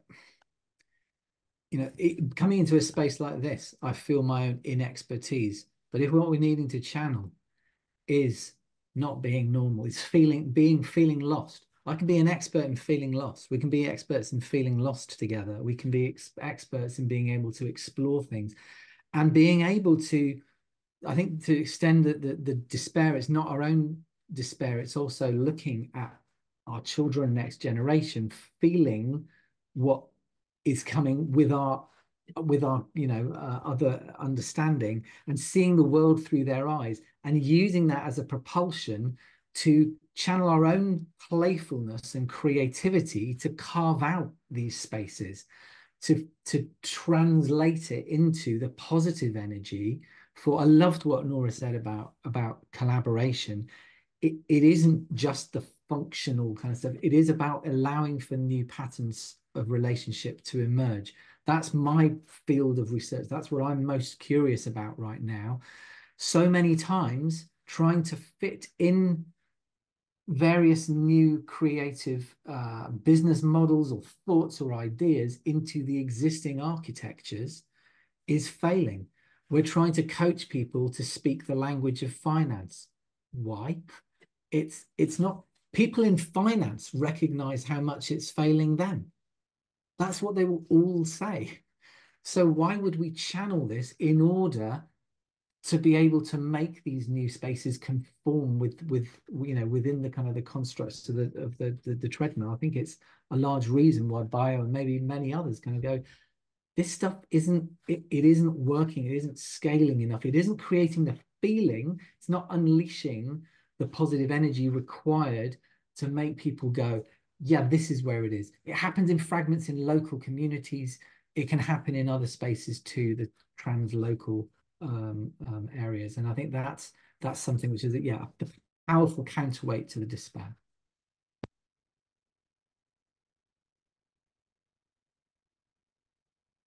Over to you, Caroline. Yes, thank you. I'm not quite sure where to take the conversation next, in a way. I mean, and another word that really resonated for me was how a number of you and Steffi as well have talked about this decentering, and that seems to be a very resonant word in terms of the relationship we need to have with the natural world, and the species that we are so privileged to share it with. And for me, that decentering, I think, is about a real entanglement with the natural world. And by that, I mean, I'm thinking policy-wise, I'm afraid, because I'm a politician, that's what I kind of bring to this. But I am passionate about things like the right to roam. I don't know how that translates in the US, but in the UK, the right to roam is something that basically means that you don't have fences everywhere, but you have a much greater assumption that people can go into natural spaces. And it feels to me that that is going to be so important going forward in terms of the way in which nature can heal us. We spend a lot of our time thinking how we save nature. I think we should just turn that on its head and recognize that nature has an enormous potential if we allow it to help heal us. And the way to do that is decentering ourselves, by which I mean not nature being outside and us being separate from it, but actually recognizing just how wonderfully part of the natural world we are. There's a little campaign that's going on in the UK right now which sums this up. There's an organization called Lawyers for Nature who are trying to change the definition of nature in the Oxford English Dictionary, because at the moment the Oxford English Dictionary defines nature as being anything other than human, the natural world not human. And that is part of the whole mindset that's got us into so many of the messes that we now face. So decentering ourselves and recognizing we're part of the natural world, not separate from it, certainly not above it, but in and amongst it. And the right to roam literally physically gives us that familiarity and that intimacy with it. That I think can maybe provide some hope going forward. Fantastic. Huge thank you. Special thanks to you, Caroline, for putting your energy into the policies and the right to roam. I live in Scotland and it's very, very wonderful. You know, it's amazing to experience this, and also how few countries in the world have the right to roam across properties. It's amazing. Thank you so much, Deepa, James, Caroline. This was super sparkly. Somehow in the synapses between the spaces, a lot of sparkles initiated, and I feel a lot more that can grow out of this. Thank you so much for being with us. Be well, be blessed, and may some of the abundance, spaciousness that we have here tonight travel with you into your worlds. Yeah. And let's just again have a little mirror.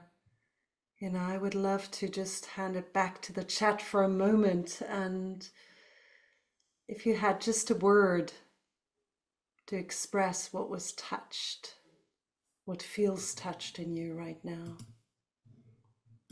So we just get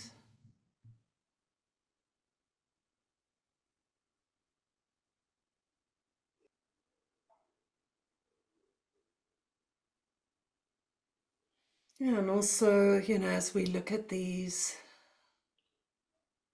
responses, echoes from our collective space, you might also take a moment to see whether you're still at home in your body while we're deepening space together here. How much are you still inhabiting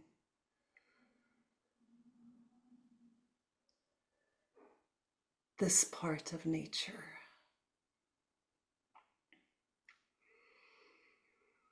Yeah, and with that, we'll move in a space of, kind of rounding off remarks, maybe spiraling off remarks, just preparing for the next cycle of the spiral. So we're going to invite Steffi and Francis and Bayo and Nora back online. Wonderful. Yeah, and this time we're going to use this 2-minute method. So I would love to invite you each just to express whatever essence wants to be expressed. And I'll just raise my hand after 2 minutes so that we can have space for each of your voices to come in.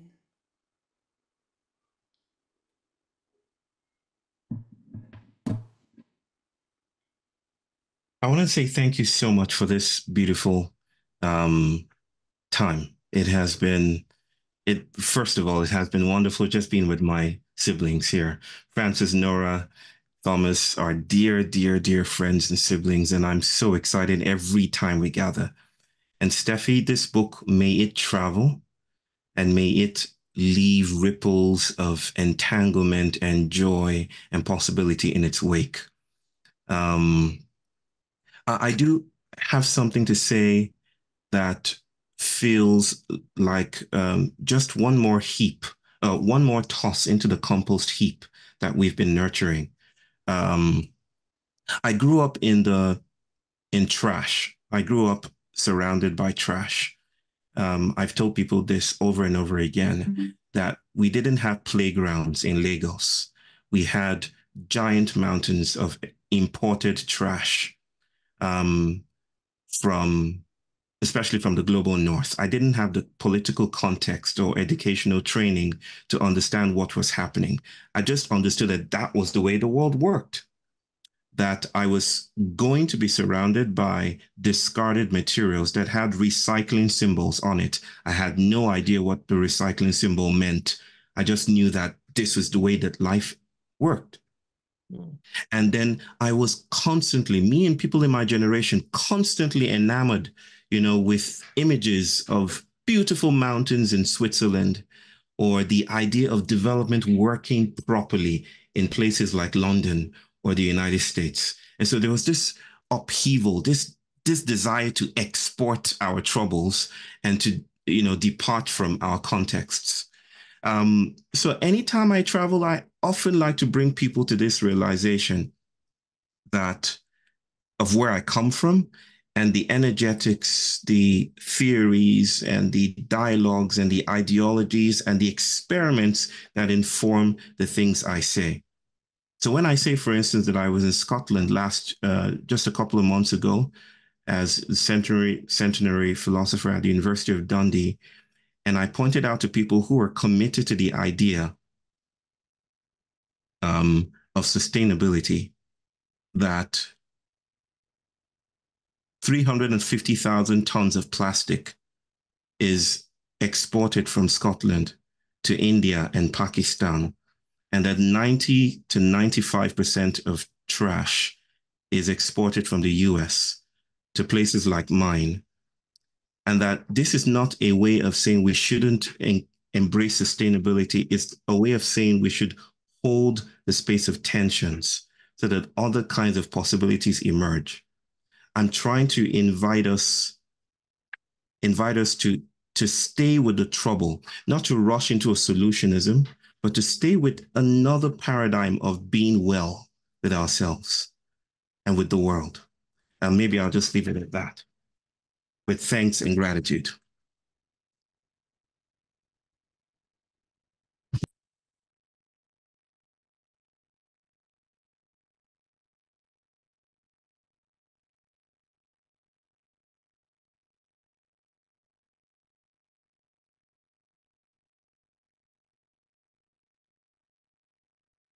Nora, will you go? Okay. Thank you, Steffi, for bringing us all together like this, and Kasia for hosting, and Bayo and Francis. It's so good to be here together, and I hope that we can keep playing here, because I feel like we have 2.5 hours, which seemed like a lot of time, but actually we're just getting to the place where now we can go in. I think I'm resonating right now around this kind of contrast between this unnamed, untamed realm of being alive together and something like Kafka, and recognizing the way Kafka so viscerally showed and expressed the feeling of being unseen or misseen, of being in a world that had controls that were written in a way that you could not touch or shape or move. And how important that is in the remembering of how we allow each other to be with us, how we endeavor to perceive one another's complexity, if you want to put it like that, or just aliveness, or the multiplicity of possibilities in each of us. And the very stark contrast between that and these categories, these labels, these divisions, these polarities, which are probably more dangerous than anything else right now, because we cannot meet these moments if we cannot commune, if we can't learn together, if we can't go into a dance we don't know, if we can't sing a song we don't know together. And that is really what I see as where we are going. So what are those ways that we can actually give morale? Okay, because it's not strength, it's not skill, it's not this, it's not that. Somehow it's just the fire in the belly, the call to commune beyond these polarized positionings. And those polarities are concocted in a lot of political abstractions that become very real experiences. So I think for me, that's what I would like to go deeper in here. What is this healing that allows us to learn together? Yeah. Thank you so much. Francis, do you go? What a privilege to be here with such soulful people. Thank you. And Steffi, beautiful work that you've done. And I've been delighted in our long friendship that we've been together for quite a few years, navigating the uncertainties of these times. What I'm thinking about in the moment is this past fall, I did a 5-month training on leading grief rituals. And we had people from 30 plus countries involved, and which was very heartening that many people want to show up for the grief work. But one of the questions I got asked, and he says, do we all have to be psychologists to do this? And forgive my language here, but I said, if we do, we're fucked. There's nothing more ordinary than being with another human being who's weeping, who's feeling and allowing themselves to feel the gravity of this time. This is the commons of the soul. And we're being invited into the commons with one another. And I have deep faith in the way that grief, when we allow it to be present, softens the heart sufficiently so we can love this world more ardently. So if we avoid the grief, if we avoid the hardship, the heart will harden and congeal and then become unavailable to the streets, to the watersheds, to the children, to the animals, to the world. So I feel like this is one of the core apprenticeships that's being asked of us right now, is to become skillful in the ways of sorrow, because for the next few generations, that is the direction we're heading, unmistakably into the lap of grief. And we need psychology, and we need all of the practices that we have to steady us enough to stand there in the storm of unmitigated grief. These are not easy times we're coming into, or that we're in. We're in what I call the long dark. And in the long dark, we have to get close to the ground. We have to get receptive to the gestational practices of psyche, that it's dreaming something in the depths.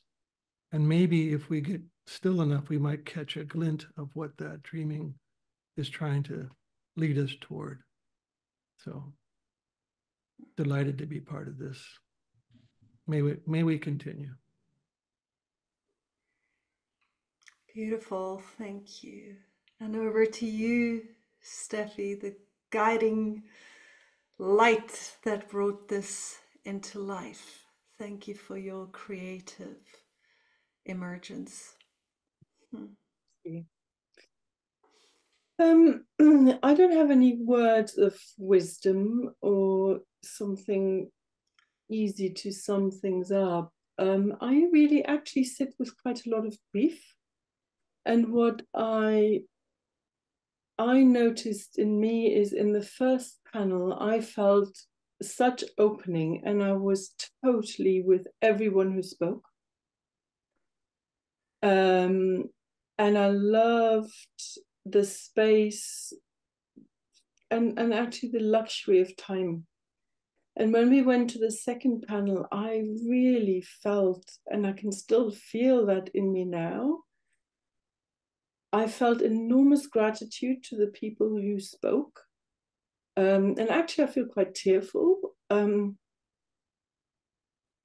because they put their life on the line to actually bring the sort of dirty, messy, shitty change that we need. Somebody needs to step up and be the CEO of a company that has very little chance of bringing about the change that we need. And so I felt the tension, the contrast of the luxury of time, and also the format in which the time constraint was put in again with the people who have the time constraint. And I felt that contrast, and I think for me it illuminated that we haven't even touched the sides with, but we kind of, it illustrated for me how easy it is to have a purity of thought when I don't have, when my thought is never has to be tested at high stakes where I see people die. Where a decision one way or another has like enormous consequences. So the people who kind of in their own vulnerability and their own fallibility have the guts to step into that really deeply touch me. And I feel very privileged to be a psychotherapist because I don't have to do that. I can stand on the sidelines and I can say, I've got a good idea. Why didn't you do it like this? And so that's why I think these kinds of conversations are so important, because we need both. We have the urgency, and Bayo, we need, like your phrase that is repeated so often, almost everywhere I go, we have to slow down. And it's both at the same time is what I feel. And there's a tension in that. And that kind of polarity is, and again, that's borrowing a phrase from France, is stretching us large into something that we don't even know how we can be like that. And for me, I feel the tension and how difficult it is to not have that resolve, to not have this neat ending, but to actually go into the rest of my day and my week and my months with that tension. And so there's enormous gratitude to all of you for showing up and to be with that messiness. Yeah, thank you, Steffi.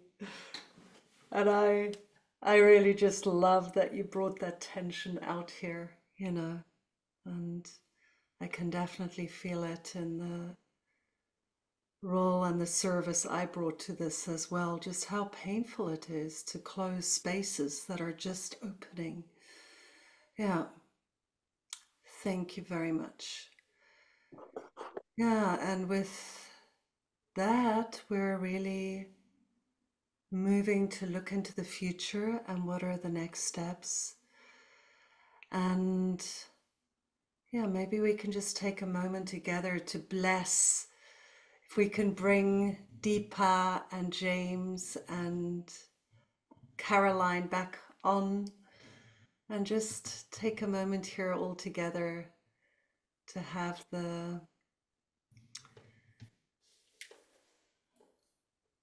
just feel the intermingling of these spaces. maybe without even needing to say anything, just acknowledging the soulfulness of the deep engagement that each of you bring and have brought here tonight.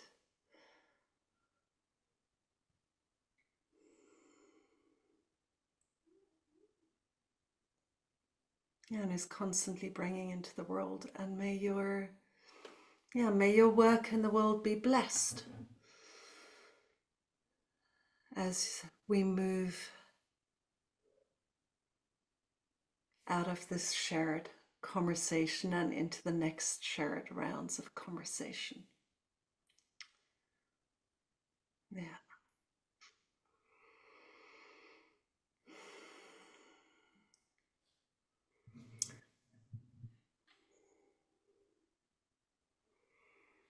All the best for the election campaign, Caroline. Bye. Thank you so much, Steffi and Kosha, Bayo, Francis, Thomas, and everybody who came. And Steffi, congratulations on your beautiful book. I'm so happy for you. Thank you. Yeah, and with that, Steffi and I would just like to share a little bit about the next steps. Where can you go from here? What are the possibilities to follow the red threads that you want to follow? So over to you, Steffi.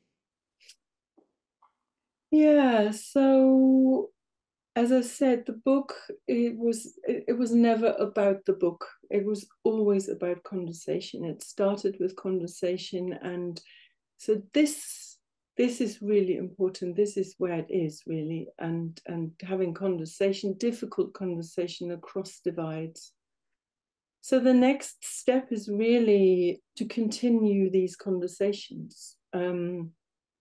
I am really trying to bring a systems approach to this theme, and so I don't know where it will lead. I really don't.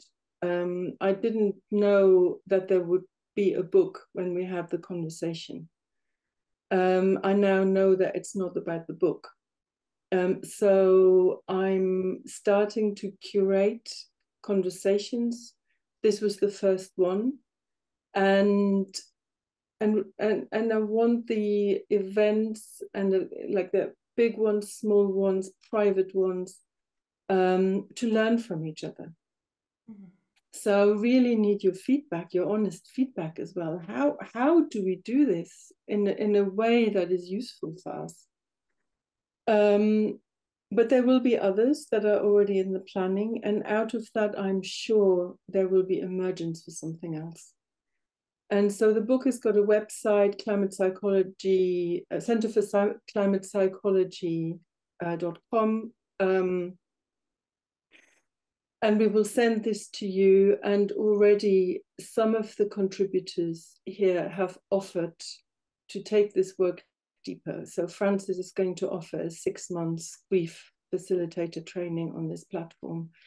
But we really want to listen. So I don't know what is useful. The Center for Climate Psychology is going to, at the moment, literally just listen to what emerges from the conversations.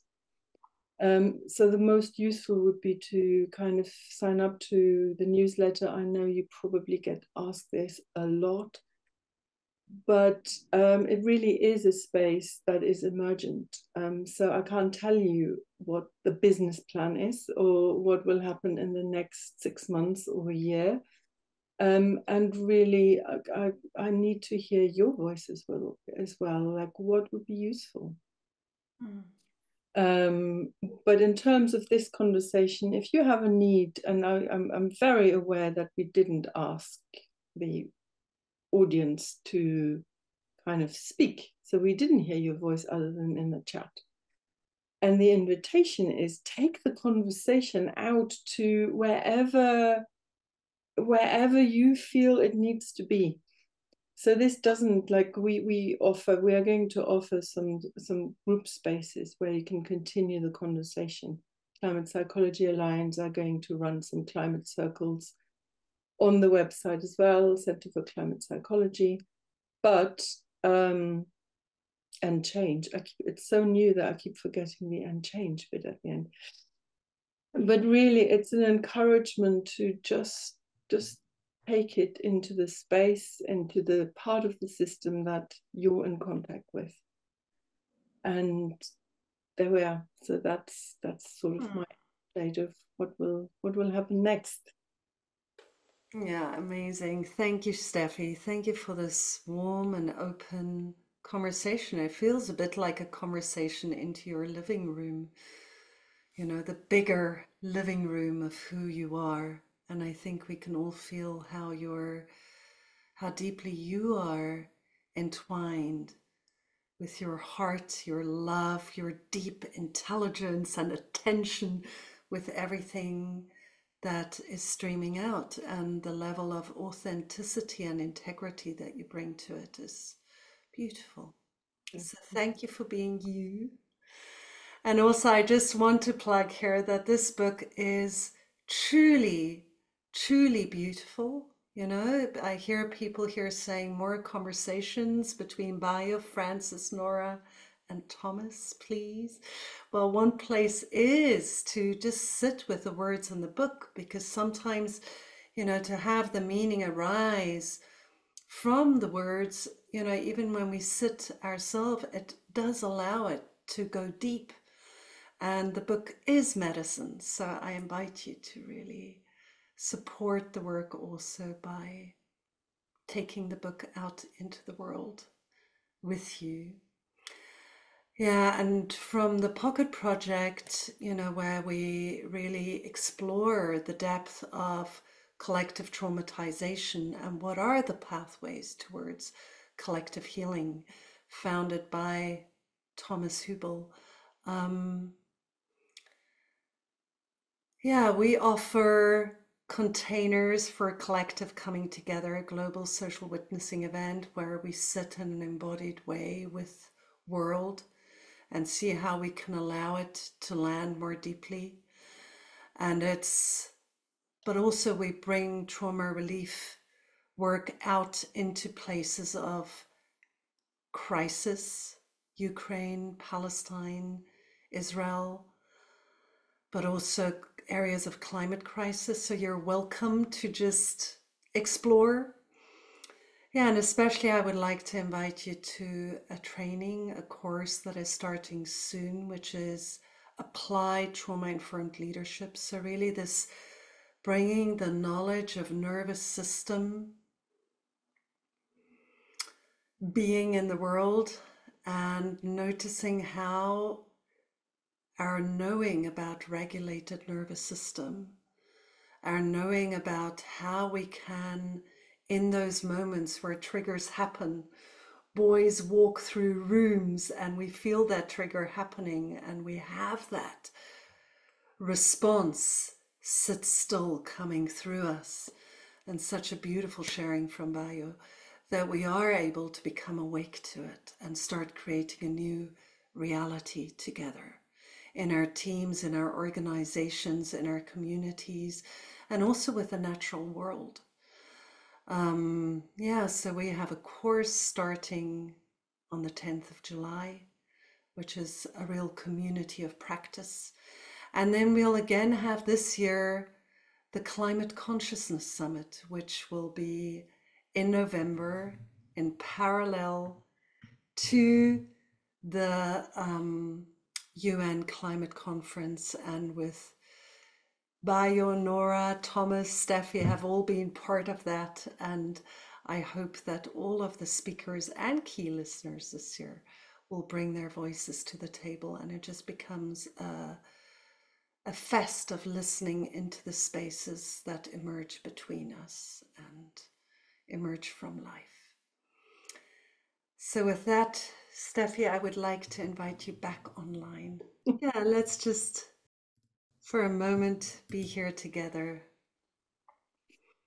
And just a really warm thank you to you, Kosha, for having invited the book launch onto the platform and all the help that you provided with that and your facilitation. So I'm really grateful for everything you have contributed to this. Thank you.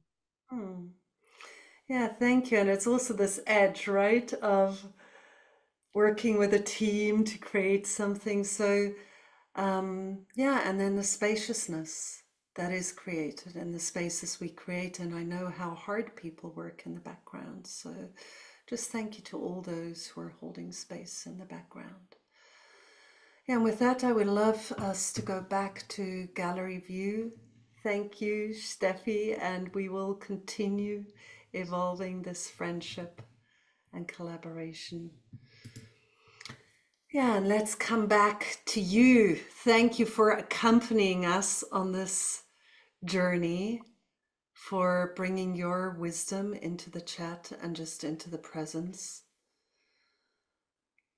Yeah, and I apologize for all the wisdom that you carry, all the uniqueness that you bring that didn't find space and expression in this call tonight.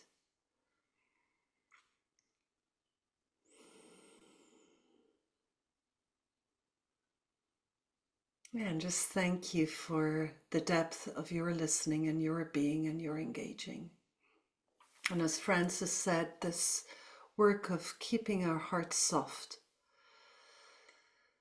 whatever it takes, keeping our hearts soft and staying in this related web of life together.